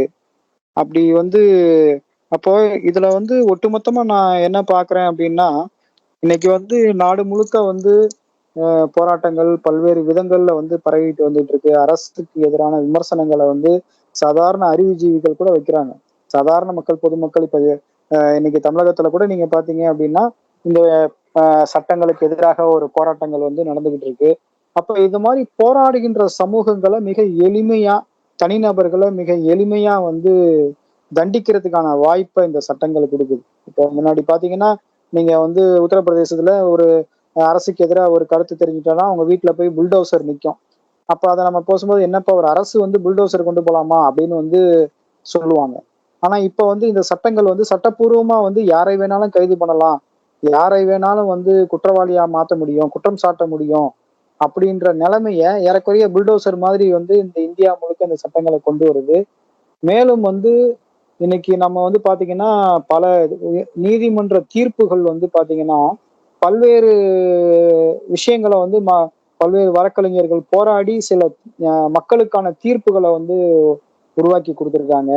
பல மாநிலங்கள்ல சட்டமன்றங்கள் பாத்தீங்கன்னா ஏற்கனவே இருக்கிற குற்றவியல் சட்டங்கள்ல இருந்து நிறைய வந்து மாடிபிகேஷனை வந்து திருத்தங்களை கொண்டு வந்து அதை மக்களுக்கானதா நிறைய போராட்டங்கள் மூலம் நம்ம பெற்றிருக்கோம். ஆனா இப்ப என்னன்னா அதெல்லாம் வந்து இன்னைக்கு செல்லா காசுகளா ஒரே சட்டங்கள் மூலமா எல்லாத்தையும் செல்லா காசா மாத்துறது, உயர் நீதிமன்ற உச்ச நீதிமன்ற தீர்ப்புகளை வந்து செல்லா காசா மாத்துறது, மாநிலங்கள் வந்து பல்வேறு நிலைமைகள்ல உருவாக்கின சட்ட திருத்தங்களை செல்லா காசா மாத்துறது அப்படின்ற ஒரு குரூரமான சிந்தனைகளின் அடிப்படையில தான் இந்த சட்ட திருத்தங்களை வந்து கொண்டு வந்ததா பாக்குறேன். இதுல வந்து சில விஷயங்கள் பாசிட்டிவான அம்சமா இருக்குன்னு தோழர்கள் சொன்னாங்க. ஆனா அதை எப்படி சட்டங்களை வந்து ஒரு போலீஸ்டே வந்து அதான் சொல்லுவாங்கல்ல, இந்த ஒரு படத்துல கூட சொல்லுவாரு, போலீஸ்காரனை எஃப்ஐஆர் எழுத விட்டோம்னா அவன் என்ன எழுதுவான்றது தெரியாதா அப்படின்ற மாதிரி போலீஸ்காரனுக்கு எஃப்ஐஆர் எழுதுற எப்படி வேணா எழுதிக்கலாம் அப்படின்ற ஒரு வாய்ப்பை வந்து இந்த சட்டங்கள் வந்து உருவாக்கி கொடுத்துருக்கு அப்படின்றத இந்த புதிய சட்டங்களை வந்து நான் புரிஞ்சுக்கிறேன். இதை எதிர்த்து தமிழகம் தழுவிய அளவுல இன்னைக்கு வந்து வழக்கறிஞர்கள் போராட்டங்கள் பாய்காட் பண்ணிட்டு இருக்காங்க. இது ஒரு முன்னுதாரணமான விஷயம். இதை மக்கள்கிட்ட வந்து கொண்டு போறது, இதன் ஊடாக இந்த அரசு எப்படி வந்து மக்களுக்கு எதிரான ஒரு ஒரு பாசிச தன்மையில செயல்படுதுன்றத புரிந்து கொள்வதற்கு இந்த கூட்டம் வாய்ப்பா இருந்துச்சு அப்படின்றத தெரிவிச்சுக்கிட்டு இந்த கருத்தை முடிச்சுக்கிட்டு அவ்வளவுதான்.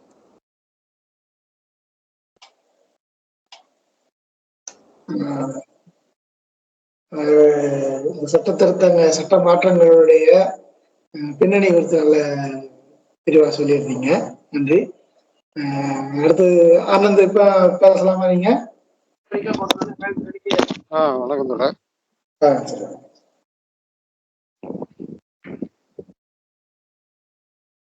அதான் இன்னைக்கு இதுக்கு வந்து ஒன்றும் ப்ரிப்பேர் ஒன்றும் பண்ணலை. இருந்தாலும் இப்போ 2 தோழர்கள் பேசுனதை வந்து கேட்டேன். ஓரளவு விரிவாக விளக்கி சொல்லியிருக்கிறாங்க. இதில் என்ன கூடுதலாக வந்து நான் புரிஞ்சுக்கிட்ட வரைக்கும் என்னென்னா, ஏற்கனவே இருக்கிற ஒரு சட்டங்களே 1008 அமெண்ட்மெண்ட் கொண்டு வந்திருக்கிறாங்க. அந்த அமெண்ட்மெண்ட்டுகள் எல்லாம் கொண்டு வரும்போது எல்லாமே வந்து இந்த சட்டங்களை வந்து சரியாக அமல்படுத்துறதுக்காண்டியும் தீவிரமாக வந்து குற்றவாளிகளை கண்டுபிடிச்சு தண்டிக்கிறதுக்கும் அப்படி காரணங்களை சொல்லி வந்து ஒவ்வொரு சட்டங்களையும் கொண்டு வந்துட்டு தான் இருந்தாங்க. ஆனால் அப்படி கொண்டு வந்துட்டு இருந்தாங்க அப்படின்னா அப்படி நடைமுறையில் அப்படி செயல்பாட்டுக்கு வந்து நடைமுறையில் இருந்ததா அப்படின்னா அப்படி இல்லை.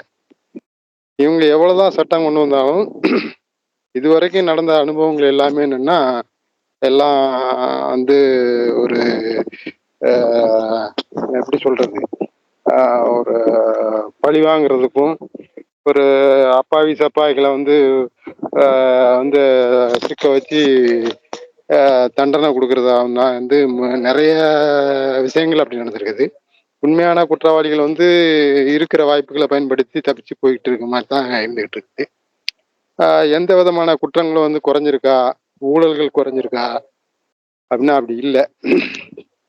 எல்லாமே வந்து ஏற்கு மாறாக தான் இருந்துட்டு இருக்குது.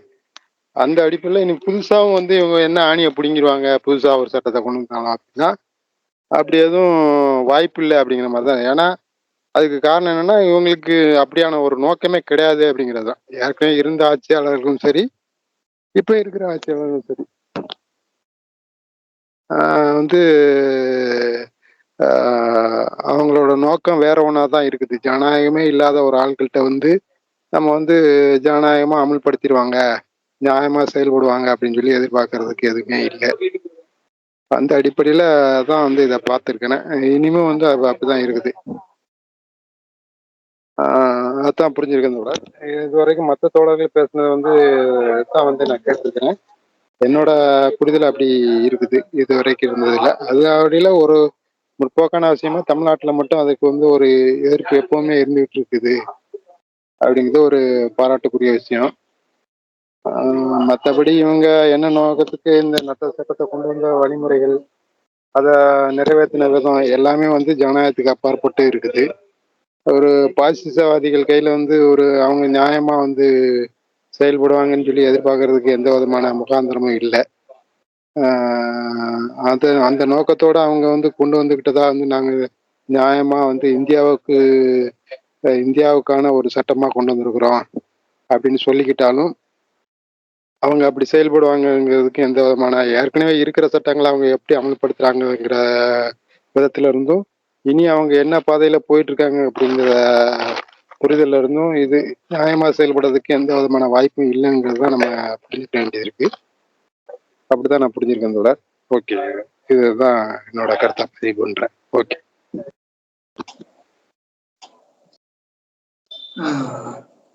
மிக நன்றி.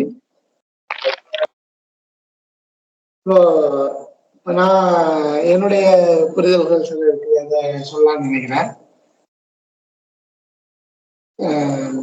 அதாவது இந்த 3 புதிய சட்ட திருத்தங்கள், இந்த சட்ட திருத்தம் அப்படின்னு சொல்லி சொல்ல முடியாது, புதிய சட்டங்களை வந்து கொண்டு வந்திருக்கிறாங்க. குற்றவியல் சட்டங்கள் அப்படின்னா அந்த இப்ப கொண்டு வந்திருக்கிற அந்த 3 விஷயங்களும் அதுல அடங்கும். அதாவது பீனல் கோடு குற்றவியல் சட்டம், அடுத்து நடைமுறை சட்டம், சிஆர்பிசி அப்படின்னு சொல்லி பழைய இதுல சொல்லுவாங்க, குற்ற நடைமுறை படுத்துறது, அந்த சட்டங்களை வந்து நடைமுறைப்படுத்துறதுக்கு அப்படின்னு சொல்லி அந்த என்னென்ன வழிமுறைகள் செய்யணும் அப்படிங்கிறது வந்து அந்த குற்ற நடைமுறை சட்டம் அப்படின்னு சொல்லுவாங்க. அடுத்து சாட்சிகள் குறித்த சட்டம். இந்த 3 சேர்ந்ததுதான் வந்து குற்றவியல் நடைமுறை சட்டங்கள் அப்படின்னு சொல்லி சொல்லுவாங்க. அந்த குற்றவியல் சட்டத்தை வந்து மாத்தி இருக்கிறாங்க, திருத்தல மாத்தி இருக்கிறாங்க, அப்படிதான் வந்து அவங்க அறிவிச்சிருக்கிறாங்க. ஆனா இத நம்ம நேரடியா சட்டங்களுக்குள்ள போய் என்னென்ன விஷயங்களை மாத்தி இருக்கிறாங்க, என்னென்ன விஷயங்களை கூடுதலா கொண்டு வந்திருக்கிறாங்க அப்படின்னு பாக்குறதுக்கு முன்னாடி நம்ம வேற சில விஷயங்களை இது தொடர்பாக வந்து பார்க்க வேண்டும். முதல்ல இந்த புதிய சட்ட திருத்தம் அப்படின்னு சொல்லாம புதிய சட்டம் அப்படிங்கிற அடிப்படையில ஏன் வந்து கொண்டு வந்தாங்க, அது முதன்மையான கேள்வி. அப்ப அதுக்கு அவங்க வந்து காலனிய சட்டத்தை வந்து நாங்க மாற்றி அமைக்கிறோம். இதுவரைக்கும் வந்து காலனிய சட்டம் வந்து இங்க இருந்தது, அத கிட்டத்தட்ட 70 வருஷத்துக்கு மேலாக இருந்தும் அதை வந்து யாரும் கவனிக்காம இந்திய தன்மைக்கு மாற்றாம அப்படி வச்சிருந்தாங்க, நாங்க வந்து அதை செய்யறோம் அப்படின்னு சொல்றாங்க. இப்படி இந்த காரணத்தை சொல்லும் போது இதுல வந்து 2 உண்மை வந்து மறையுது. என்ன மறையுது அப்படின்னா, அரசியல் சாசனம் அப்படின்னு சொல்ற இந்திய அரசியல் சாசனம் சொல்லப்படுறது வந்து 52ல அம்பேத்கர் தலைமையிலான குழு வந்து உருவாக்கி கொண்டு வந்தாங்க. அது அம்பேத்கர் முழுமையா செயல்பட்டாரா, சுதந்திரமா செயல்பட்டாரா, அம்பேத்கருக்கு அந்த நேரத்துல இருந்த தடைகள்லாம் என்ன அப்படிங்கிறது வேற ஒரு சப்ஜெக்ட். ஆனா பொதுவா இந்திய அரசியல் சாசனம் அப்படிங்கிறது வந்து அம்பேத்கர் வகுத்து கொண்டு வந்தது. அதுதான் நம்மளுடைய புரிதல். இன்னும் நுணுக்கமா இத சொல்லணும் அப்படின்னா, அம்பேத்கர் கொண்டு வந்த சட்டம் அப்படின்னு தான் எல்லாருமே இதை வந்து சொல்லிட்டு இருக்கிறாங்க. இந்த நடைமுறையில இந்த அம்பேத்கர் கொண்டு வந்த சட்டம் அப்படிங்கிறது வந்து இன்னும் நம்ம இத தெளிவா பார்க்கணும் அப்படின்னா, சில தாழ்த்தப்பட்ட ஒடுக்கப்பட்ட பிரிவினை சார்ந்த மக்கள் இருக்கிறாங்க. அவங்கள்ட்ட வந்து நம்ம சட்டத்தில் உள்ள குறைபாடு, சட்ட திருத்த வேண்டிய இடங்களை வந்து சுட்டி காட்டி இதையெல்லாம் வந்து மாற்ற வேண்டிய தேவை இருக்குது அப்படின்லாம் பேசும்போது அவங்க முதல்ல பண்ற எதிர்வினை என்ன அப்படின்னா, அம்பேத்கர் உருவாக்கின சட்டத்தை நீ மாத்தணும்னு சொல்றியா அப்படிங்கிற மாதிரியான விஷயங்கள்லாம் வந்து நடந்திருக்குது. அப்ப அப்படித்தான் அவங்க வந்து அதை பாக்குறாங்க. சட்டம் அப்படின்னா அம்பேத்கர் கொண்டு வந்தது அப்படிங்கிற ஒரு பார்வை வந்து அதுல இருக்குது. இப்ப இதை வந்து முதல் முறையில இவங்க வந்து மறைக்கணும் அப்படின்னு நினைக்கிறாங்க. அப்போ இந்த நம்மள்ட்ட இருக்கிற அந்த அரசியல் சாசனம், குற்றவியல் நடைமுறை சட்டங்கள் தொடங்கி அனைத்துமே 52ல அம்பேத்கர் தலைமையிலான குழு உருவாக்கி கொண்டு வந்தது இல்லை. அது ஏற்கனவே இருந்த பிரிட்டிஷ் அரசு உருவாக்குன சட்டத்தை அப்படி கொண்டு வந்திருக்கிறாங்க, அப்படி இருக்குது அப்படின்னு சொல்றதன் மூலம் முதல்ல இவங்க மறுக்கிறது என்னன்னா, அம்பேத்கருடைய பங்களிப்பு வந்து மறுக்கிறாங்க. இது முதல் விஷயம்.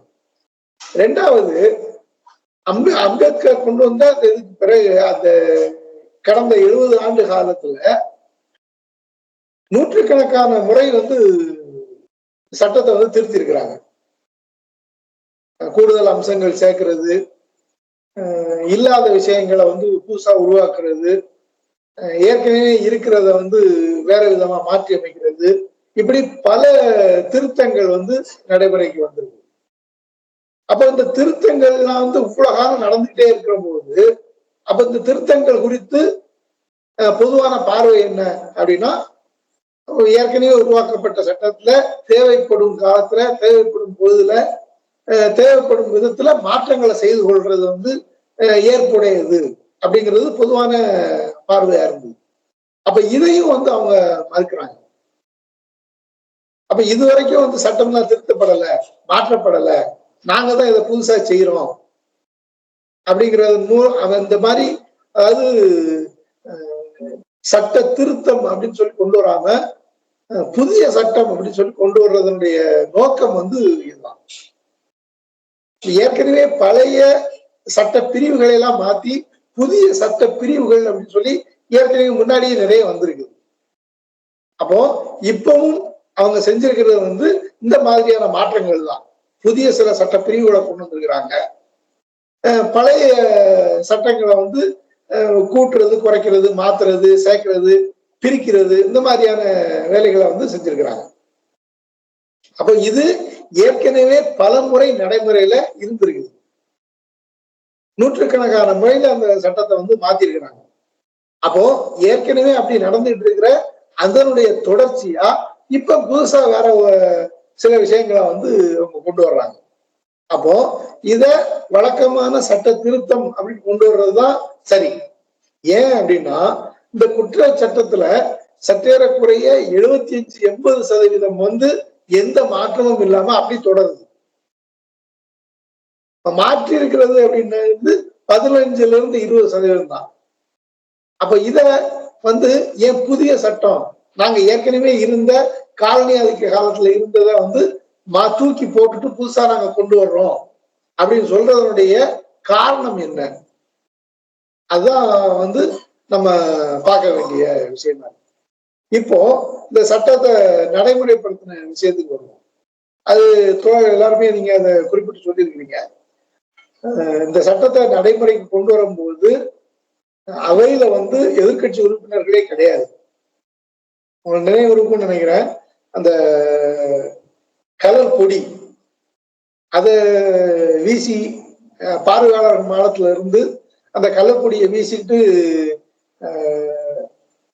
உறுப்பினர்கள் அல்லாதவங்க வந்து உள்ள வந்துட்டாங்க, இது வந்து நாடாளுமன்றத்தினுடைய பாதுகாப்பின்மைக்கு காரணமா இருக்குதுன்னு சொல்லி பெரிய விஷயமா பேசப்பட்டது.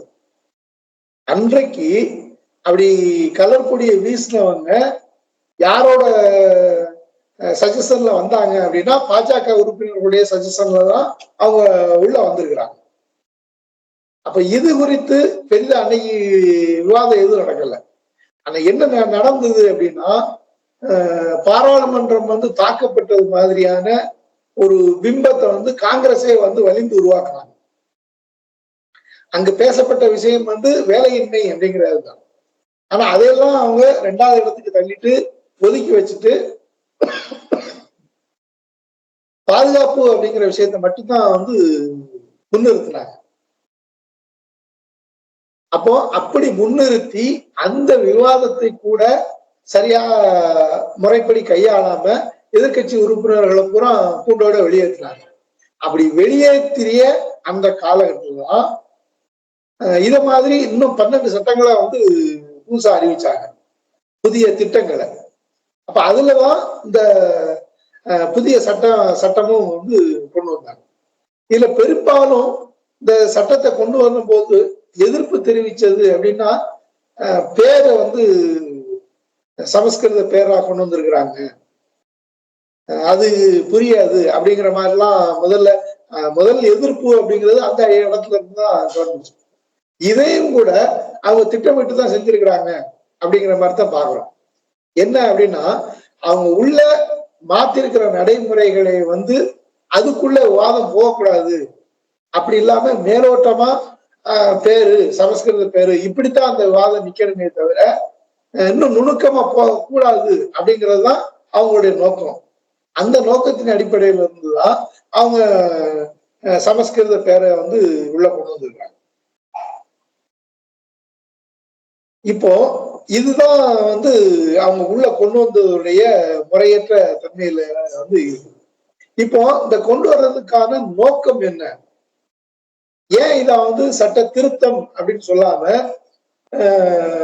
புதிய சட்டம் புதிய பேரு குற்றவியல் நடைமுறை சட்டத்தை நாங்க மொத்தமாவே மாத்துறோம் அப்படிங்கிற பேர்ல ஏன் கொண்டு வர்றாங்க அப்படின்னா அதுக்கு ஒரே ஒரு காரணம் தான் இருக்க முடியும். என்ன அப்படின்னா இந்த மாற்றத்தை நம்ம விவாதிக்கும் போது சட்ட அடிப்படையில நம்ம பேசக்கூடாது. இப்ப சட்ட திருத்தம் அப்படின்னு சொல்லி கொண்டு வந்தோம் அப்படின்னா அப்ப விவாதம் எது குறித்து நடக்கும்னா எந்த இடத்துல அவங்க திருத்தம் செஞ்சிருக்கிறாங்களோ அது குறித்துதான் விவாதம் நடக்கும். ஆனா இப்ப என்ன நடக்குது அப்படின்னா ஒட்டுமொத்தமா ஆயிடுது. ஏன்னா ஒட்டுமொத்தமா சட்டத்தையே மாத்தி இருக்கிறாங்க, புதிய சட்டமா புதிய வடிவத்துல கொண்டு வந்திருக்கிறாங்க, நிறைய அடித்தல் அதாவது நிறைய சட்டத்தை பிரிச்சிருக்கிறாங்க, நிறைய சட்டத்தை ஒண்ணு சேர்த்திருக்கிறாங்க, எண்ணிக்கையை மாத்தி இருக்கிறாங்க. இப்படி பெரும்பாலான விவாதங்கள் இப்படி நகர்ந்துகிட்டு இருக்குது. ஆனா இதுக்கு பதிலா என்ன நடந்திருக்கணும் அப்படின்னா எந்த இடத்துல சட்டத்தை திருத்தி இருக்கிறாங்க, அதனுடைய நோக்கம் என்ன, அதனுடைய விளைவு என்ன, அது எப்படி இந்த காலகட்டத்துக்கு பொருத்தமா இருக்கும், இப்படி நகர்ந்திருக்கணும் இந்த விவாதம். ஆனா அப்படி நகர்ந்துருவதுக்கு பதிலா இப்போ ஒட்டுமொத்தமான சட்டத்தை திருத்திட்டாங்க மாத்திட்டாங்க, இப்படித்தான் விவாதம் போய்கிட்டு இருக்கு. அப்ப இதுதான் நாம பார்க்கக்கூடிய அம்சமா இருக்கு. அப்போ இது எல்லாத்தையும் காரணமா வச்சுதான் இது அவங்க வெறுமனே சட்ட திருத்தம் அப்படின்னு சொல்லி அறிவிக்காம சட்டத்தை நாங்க புதுசா கொண்டு வர்றோம் மாத்துறோம் அப்படின்னு சொல்லி கொண்டு வந்திருக்கிறாங்க. அப்போ இப்ப இதுக்காகத்தான் அவங்க கொண்டு வந்திருக்கிறாங்கன்னா நம்ம செய்ய வேண்டியது என்னன்னா என்ன மாத்தி இருக்கிறாங்க, அதனுடைய நோக்கம் என்ன, அது எப்படி பிழையா இருக்குது அப்படிங்கறது தான் நம்ம முதன்மையா எடுத்து வச்சு பார்க்கணும்.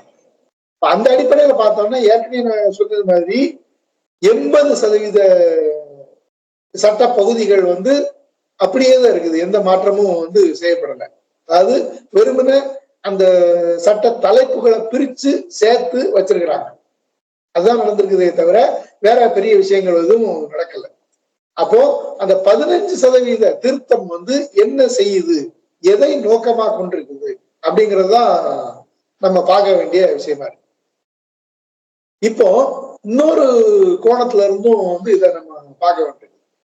இப்ப அந்த தேர்தல் பிரச்சாரத்தின் போது அதை ஒட்டின நேரங்கள்ல எல்லாம் ஒரு விஷயத்த வந்து எல்லா எதிர்கட்சிகளுமே வந்து முன் வச்சாங்க. என்னன்னா இவங்க வந்து அரசியல் சாசனத்தை வந்து மாத்த போறாங்க, இனி தேர்தலே நடக்குமாங்கிறது வந்து சந்தேகம்தான் அப்படிங்கறதெல்லாம் வந்து அவங்க எழுப்பின முன் வச்ச குரல். அப்போ இந்த அடிப்படையில நம்ம பார்த்தோம் அப்படின்னா இது என்ன அப்படின்னா ஒட்டுமொத்தமா அரசியல் சாசனத்தை மாத்துறதுக்கான ஒரு முன்னோட்டம் அப்படின்னு எடுத்துக்கலாமா அப்படிங்கிறது ஒரு ஐயம். ஏன் இதை அப்படி எழுப்புறோம் அப்படின்னா இவங்க வந்து ஏற்கனவே பல முறை வந்து அவங்களுடைய நோக்கத்தை வந்து வெளிப்படையா சொல்லியிருக்கிறாங்க. என்னன்னா நாங்க இந்திய அரசமைப்பு முறையெல்லாம் வந்து மாத்த போறோம், இங்க இருக்கிற பிரதமர் முறையை மாத்திட்டு அதிபர் முறையை கொண்டு வரலாம் அப்படிங்கிறது கூட எங்களுடைய பரிசீலனை இருக்குது அப்படிங்கிறது வந்து முன்னாடில இருந்தே சொல்லிட்டு இருக்கிறாங்க. இன்னும் சொல்ல போனா அத்வானி வந்து இதை பத்தி நிறைய பேசியிருக்கிறார். அதிபர் ஆட்சி முறைதான் வந்து இந்தியாவுக்கு சரியா இருக்கும் அப்படிங்கிறத பத்தி அவரு நிறைய பேசியிருக்கிறாரு. இதை RSS வந்து தொடர்ச்சியா சொல்லிட்டு இருக்கிறாங்க. அப்போ அந்த அடிப்படையில தான் இவங்க அரசியல் சாசனத்தை மாத்துறதுக்கு திட்டம் போடுறாங்க அப்படிங்கிற குரல் வந்து வலுவா தேர்தலுக்கு முன்னாடி முன் வச்சாங்க. ஜெயிச்சதுக்கு பிறகு மோடி வந்து முதல்ல வந்து அரசியல் சாசனத்தை தொட்டு கும்பிடுறது, அதை வணங்குறது மாதிரியான ஒரு நாடகம் நடத்துனது, இது எல்லாமே கூட எதுல இருந்து வருது அப்படின்னா எதிர்கட்சிகள் வந்து ஒட்டுமொத்தமா வந்து அரசியல் சாசனத்தை மாத்த போறாங்க அப்படிங்கிற விஷயத்த முன் வச்சாங்க. அப்படிங்கிறதுனால அதுக்கு மாற்றா இல்ல அப்படிலாம் நாங்க செய்ய மாட்டோம் அப்படிங்கிறத காமிக்கிறது மாதிரி தான் இந்த மாதிரியான டிராமாக்கள் எல்லாம் அவங்க வந்து நடத்துறாங்க. அப்ப அது அப்படி அந்த அடிப்படையில இருந்துதான் நம்ம இதை பார்த்தோம் அப்படின்னா இது அவங்க மாற்றி அமைக்கிறதுக்கான ஒரு முன்னேற்றமா நம்ம எடுத்துக்கிட முடியுமா அப்படிங்கிறது அது ஒரு பாயிண்ட் ஆஃப் வியூ. அது அப்படி ஒரு கோணத்திலையும் வந்து நம்ம அதை பார்க்கலாம். இது ஒரு பக்கம். இப்போ இந்த சட்டத்துக்குள்ள வரும். சட்டத்துக்குள்ள வந்து செல்வகுமார் வந்து நீண்ட விளக்கமா வந்து என்னென்ன செக்ஷன் என்னென்ன மாதிரி மாறி இருக்குது அப்படிங்கிறதெல்லாம் விளக்கமா சொல்லியிருக்கிறாங்க. நம்ம அந்த விளக்கங்களுக்குள்ள நுணுக்கணுக்குள்ள போறதுக்கு போகாம நோக்கம் அப்படிங்கிற அடிப்படையில அதை பார்க்கலாம் அப்படின்னு நினைக்கிறேன். என்னன்னா இந்த 15% திருத்தம் அப்படின்னு சொல்லி அவங்க சொல்லியிருக்காங்களே, அதனுடைய அடிநாதம் என்ன, இதுதான் நம்ம முறையா பார்க்க வேண்டியது. அப்ப அப்படி பார்த்தோம் அப்படின்னா ரொம்ப அவுட்லைனா 2 விஷயம் சொல்லலாம். என்ன அப்படின்னா இது பேர்ல செய்யப்பட்ட குற்ற நடைமுறை சட்டம், அதுல செய்யப்பட்ட திருத்தம் அப்படிங்கிறது மாறி இது எப்படி இருக்குது அப்படின்னா ஒட்டுமொத்தமா அரசுக்கு எதிராக, இன்னும் தெளிவா சொல்லணும்னா அரசாங்கத்துக்கு எதிராக யாரெல்லாம் இருக்கிறாங்களோ அவங்களை எல்லாம் குறிவைக்கிற விதமா இது இருக்குது அப்படிங்கிறது முதல் பாயிண்ட். அது என்ன அப்படின்னா நமக்கு ஏற்கனவே தெரியும், தொடக்கத்திலிருந்து RSS வந்து அரசு எந்திரத்துக்குள்ள ஊடுருவதை ஒரு முக்கிய வேலை திட்டமா வச்சு செயல்பட்டு இருக்காங்க அப்படிங்கிறது நமக்கு எல்லாருக்குமே தெரியும். இப்ப கடந்த 10 ஆண்டு ஆட்சியில இவங்க செஞ்சது என்ன அப்படின்னா சற்றேறக்குரிய இந்தியாவுடைய அனைத்து துறைகள்லையும் அனைத்து பொதுத்துறைகள்லையும் எல்லா இடங்கள்லையும் RSS சித்தாந்தவாதிகளை வந்து உள்ள நுழைச்சிருக்கிறாங்க அப்படிங்கிறது தெரியும் நமக்கு. ஊடகங்களை வந்து முழுக்க கைப்பற்றி வச்சிருக்கிறாங்க அப்படிங்கிறதும் நமக்கு தெரியும். இப்ப இதனுடைய தொடர்ச்சியாத்தான் இவங்க என்ன செய்யறாங்க அப்படின்னா இதெல்லாம் எதுக்கு செஞ்சாங்க அப்படின்னா தேர்தலுக்கு கொஞ்சம் முன்னாடி நம்ம பார்த்தோம், அமலாக்கத்துறை தொடங்கி எல்லாமே என்ன நடந்தது அப்படின்னா எதிர்கட்சிகளை குறி வச்சு அவங்க தாக்கிட்டு இருந்தாங்க. 2 முதல்வர்களை வந்து சிறைக்கு அனுப்புறாங்க. அதனுடைய நோக்கம் என்னவா இருந்ததுன்னா பிரச்சாரம் அவங்க செய்யக்கூடாது, தேர்தலில் வந்து முழுமையா பங்கேற்க கூடாது அப்படிங்கிற அடிப்படையில இருந்தது. அதோட மட்டும் இல்லாம எதிர்கட்சிகளை குறி வச்சு அனைத்து விசாரணை துறைகளும் வந்து குறி வச்சு அவங்கள வந்து ஒரு ஊழல்வாதிகள், அவங்க வந்து நாணயமற்றவர்கள், அவங்க நேர்மையற்றவர்கள், அவங்களுக்கு ஓட்டு போடாதீங்க, அந்த திசையில வந்து அவங்க அரசு நிறுவனங்களை, விசாரணை நிறுவனங்களை வந்து நகர்த்தி கொண்டு வராங்க. அப்ப அதனுடைய தொடர்ச்சியா தான் இந்த சட்டங்கள் வந்து வருது. அப்ப இது எதை நோக்கமா கொண்டிருக்குது அப்படின்னா, அரசாங்கத்துக்கு எதிராக யாரெல்லாம் என்னென்ன இதெல்லாம் செய்யறதுக்கு வாய்ப்பு இருக்குதோ அவங்களை எல்லாத்தையுமே வந்து ரொம்ப எளிமையா டார்கெட் பண்ற விதமா, ரொம்ப எளிமையா அவங்கள முடக்கிற விதமா தான் இந்த சட்ட திருத்தங்கள்லாம் வந்து அமைஞ்சிருக்குது அப்படிங்கிறது தான். அது நம்ம நிறைய விஷயங்களுக்குள்ள இன்னும் போகலாம். அப்படி போற அளவுக்கு நுணுக்கமான அவங்க பல வேலைகளை வந்து அதுல செஞ்சிருக்கிறாங்க. அப்ப இதெல்லாம் எப்படி அவங்க அமல்படுத்த போறாங்க, அதுல நிறைய குழப்பம் இருக்குதுங்கிறது வேற.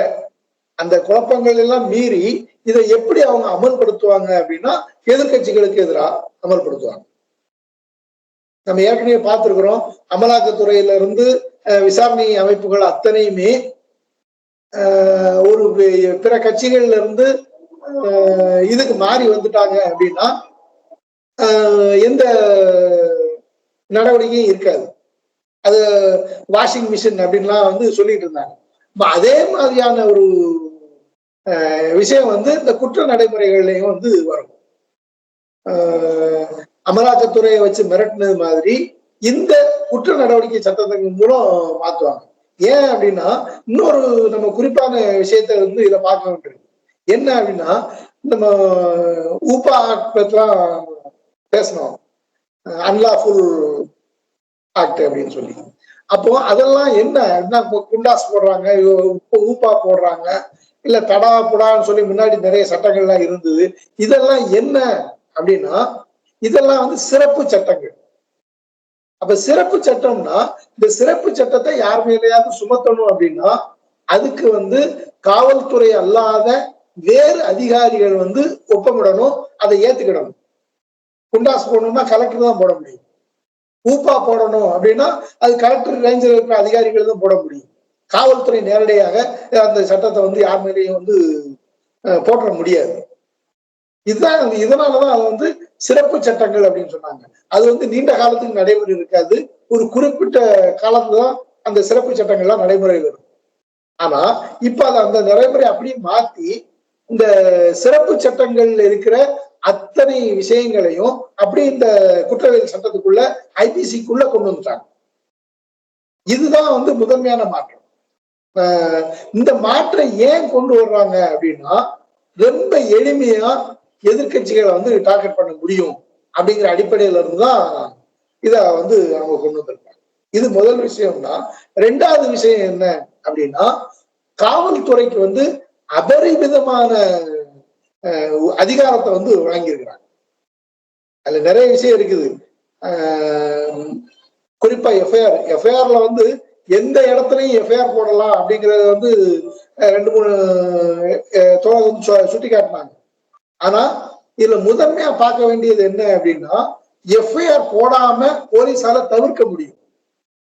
நம்ம ஒரு மனுவை கொண்டு காவல்துறைக்கு போறோம் அப்படின்னா அவர் அங்கேயே வந்து ஒரு நம்பர் போட்டு தரணும். குறிப்பிட்ட ஒரு வாரத்துக்குள்ளேயோ இல்ல 10 நாள் உடனே வந்து அவர் எஃப்ஐஆர் பதிவு பண்ணி நம்ம அவர் அந்த வழக்குல புகார்ல வந்து எஃப்ஐஆர் பதிவு பண்ணி நடவடிக்கை எடுக்கணும்.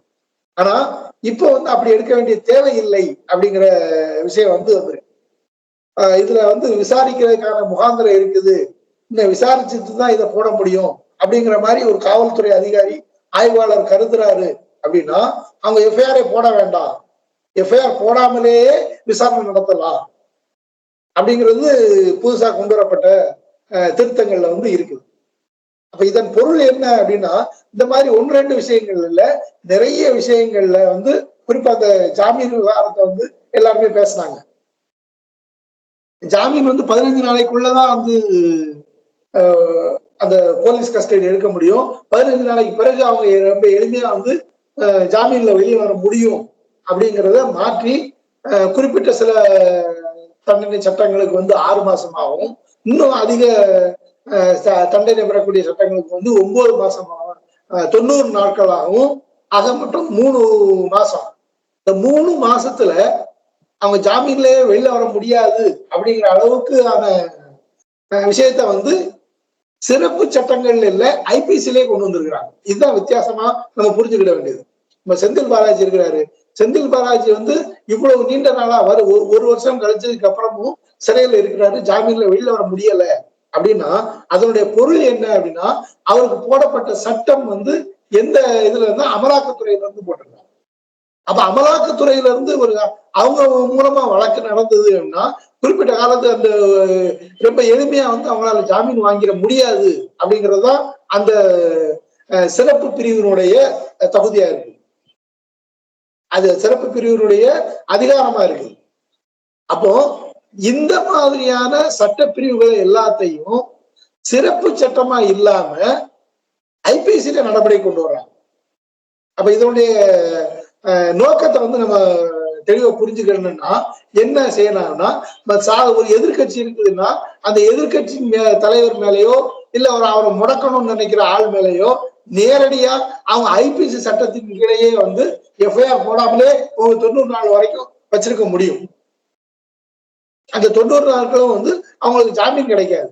அப்ப இது என்ன அப்படின்னா குறிப்பிட்ட காலகட்டத்துல ஒரு அரசியல்வாதியை முடக்கணும் அப்படின்னா ரொம்ப எளிமையா அந்த ஒரு தொகுதியில ஒரு சர்க்கிள்ல இருக்கிற ஒரு ஆய்வாளர் இன்ஸ்பெக்டரே வந்து அதை செஞ்சிட முடியும். அப்ப இந்த அளவுக்கு காவல்துறைக்கு வந்து அதிகாரம் கொடுக்குறாங்க. அப்ப இதனுடைய காரணம் என்ன? இது எந்த நோக்கத்துக்காக காவல்துறைக்கு அதிகாரம் கொடுக்கப்படுது அப்படின்னா இங்க ஏகப்பட்ட அறிவுத்துறையினர் வந்து இருக்கிறாங்க. இந்த அறிவுத்துறையினர்லாம் நிறைய விவரங்களை டேட்டாக்களை வந்து வெளியிட்டு இருக்கிறாங்க. அந்த டேட்டாக்களின் அடிப்படையில மக்களுக்கு வந்து நிறைய உண்மைகள் வந்து சேருது. கடந்த ஆட்சியில வந்து தரவுகளை வந்து நிறைய திருத்தி இருக்கிறாங்க, பொய்யான தரவுகளை சேர்த்திருக்கிறாங்க. அதாவது இப்ப தவறான ரிசல்ட் வரணும் அப்படிங்கிறதுக்காகவே அந்த காலங்களை எல்லாம் மாத்தி அவங்க புள்ளி விவரத்தை அரசு புள்ளி விவரத்துக்குள்ள கெஜெட்டுக்குள்ள ஏத்தி இருக்கிறாங்க அப்படிங்கிற மாதிரியான விவரங்களை எல்லாம் யார் சொன்னாங்க அப்படின்னா அறிவுத்துறையினர் தான் சொன்னாங்க. அப்ப அந்த அறிவுத்துறையினர் சொல்லல அப்படின்னா மக்களுக்கு பெரிய அளவுல இது தெரிஞ்சிருக்குமா அப்படின்னா அப்படி தெரிஞ்சிருக்காது. ஆனா இப்ப இந்த காவல்துறைக்கு இவ்வளவு அதிகாரம் கொடுக்கிறது அப்படிங்கிறது நோக்கம் என்ன அப்படின்னா இந்த மாதிரி அறிவுத்துறையினர், அதாவது தனிப்பட்ட மக்கள் பொதுமக்களோட மக்களா இருக்கிற அறிவுத்துறையினர், முற்போக்கினர், இடதுசாரியினர், மக்களை வந்து போராடுறதுக்கு தூண்டுற இடத்துல இருக்கிற எல்லா தனி மனிதர்களையும் அல்லது சின்ன சின்ன கட்சிகளையும் குறி வச்சு முடக்கிறதுக்கு காவல்துறைக்கு இந்த அளவுக்கு அதிகாரம் வழங்கும். அப்ப இந்த ரெண்டையும் இணைச்சு பாருங்க. ஒரு பெரிய எதிர்கட்சி, ஒரு பெரிய மாநில கட்சி அப்படின்னு இருந்தது அப்படின்னா அதை வந்து சிறப்பு சட்டத்தை வந்து ஐபிசியில கொண்டு வந்தாங்களே அந்த நோக்கத்தின் மூலம் அவங்கள முடக்க முடியும். அதுக்கு பதிலா அந்த அறிவுத்துறையினர், இடதுசாரிகள், கிளர்ச்சியை தூண்டுற இடத்துல இருக்கிறவங்க இவங்களெல்லாம் வந்து காவல்துறை நேரடியா வந்து முடக்கி அவங்கள கட்டுப்பாட்டுக்குள்ள கொண்டு வந்து அவங்கள முடக்க முடியும். அப்ப இந்த மாதிரி ரெண்டு நோக்கத்தோட தான் இந்த விஷயங்களை வந்து அவங்க கொண்டு வந்துருக்கிறாங்க. அப்ப இதனுடைய காரணம் இதுதான் அப்படின்னா நோக்கம் என்ன? அப்ப அப்படி நம்ம பார்த்தோம் அப்படின்னா ரொம்ப தெளிவானது. அவங்க திட்டமிடுறது என்ன அப்படின்னா இதற்கு பிறகு வேற யாரும் ஆட்சிக்கு வந்து வரக்கூடாது.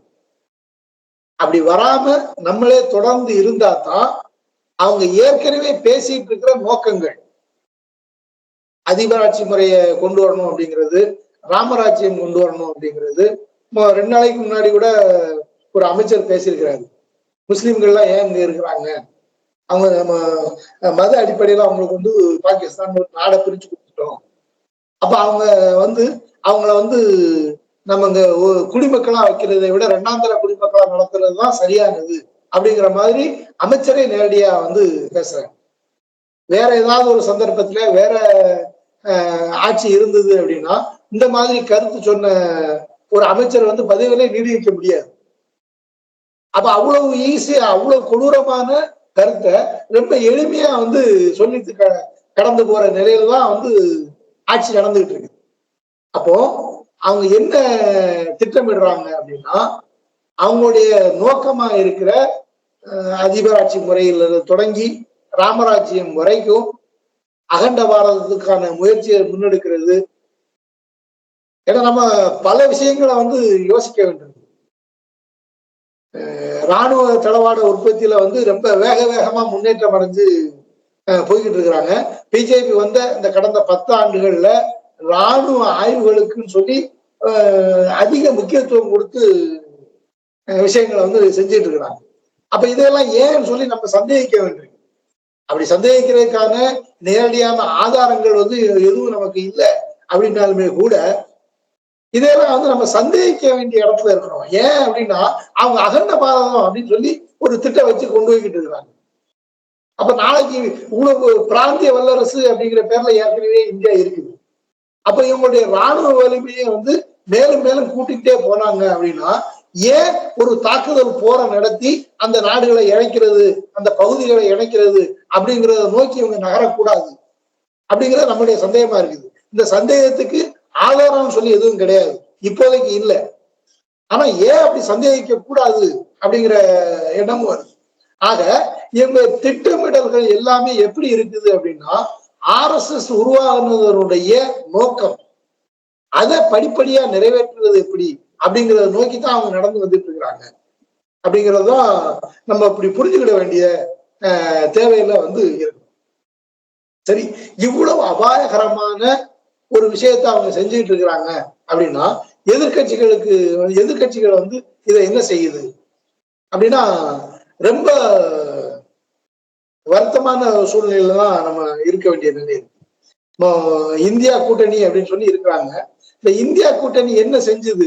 இந்த 3 புதிய சட்ட தொகுப்பை வந்து கிரிமினல் சட்ட தொகுப்பை கொண்டு வந்ததுக்கு எதிராக இந்தியா கூட்டணி என்ன செஞ்சதுன்னா பெருசா ஒண்ணும் இல்லை. இப்ப தமிழ்நாட்டுல வழக்கறிஞர்கள் வந்து தனிச்சையா வந்து போராடிட்டு இருக்கிறாங்க. தமிழ்நாடு, கர்நாடகா, மேற்கு வங்கம் இந்த 3 மாநிலங்களும் நேரடியா இதுக்கு எதிராக கருத்து தெரிவிச்சிருக்கு. அப்ப இதை தாண்டி நடந்தது என்ன அப்படின்னா தமிழ்நாட்டுல ஒரு கமிஷன் ஒன்மேன் கமிஷன் ஒண்ணு போட்டிருக்கிறாங்க. மேற்கு வங்கத்துல வந்து நாங்க நடைமுறைப்படுத்த மாட்டோம் இந்த சட்டத்தை அப்படின்னு சொல்லி அறிவிச்சிருக்கிறாங்க. அப்ப இதெல்லாம் போதுமானதா அப்படின்னா அப்படி போதுமானது இல்லை அப்படிங்கிறதுதான். ஏன் அப்படின்னா சட்டம் நிறைவேற்றுவது, கிரிமினல் சட்டம் அதெல்லாம் எதுல இருக்குது அப்படின்னா கன்கரண்ட் லிஸ்ட்ல இருக்குது. மத்திய மாநில ஒன்றிணைவு ஒத்திசைவு பட்டியல் அப்படிங்கிற அதுலதான் அந்த சட்டம் எல்லாம் இருக்குது. அப்படின்னா அப்படி ஒத்திசைவு பட்டியல்ல இருக்கிற சட்டத்தை புதுசா கொண்டு வரும்போது மாநிலங்கள்கிட்ட கருத்து கேட்டாங்களா அப்படின்னா அப்படி எதுவுமே கேட்கல. ஆனா ஒன்றிய அரசு அதனை பாராளுமன்றத்துல நிறைவேற்றி ஜனாதிபதி ஒப்புதல் வாங்கி சட்டமா அறிவிச்சதுக்கு பிறகு ஒரு மாநிலம் வந்து தன்னிச்சையா வந்து நான் அதை நடைமுறைப்படுத்த மாட்டேன் அப்படின்னு சொல்ல முடியுமா அப்படின்னா சொல்ல முடியாது. மரபுப்படி அப்படி சொல்ல முடியாதுங்கிறது ஒரு பக்கம்.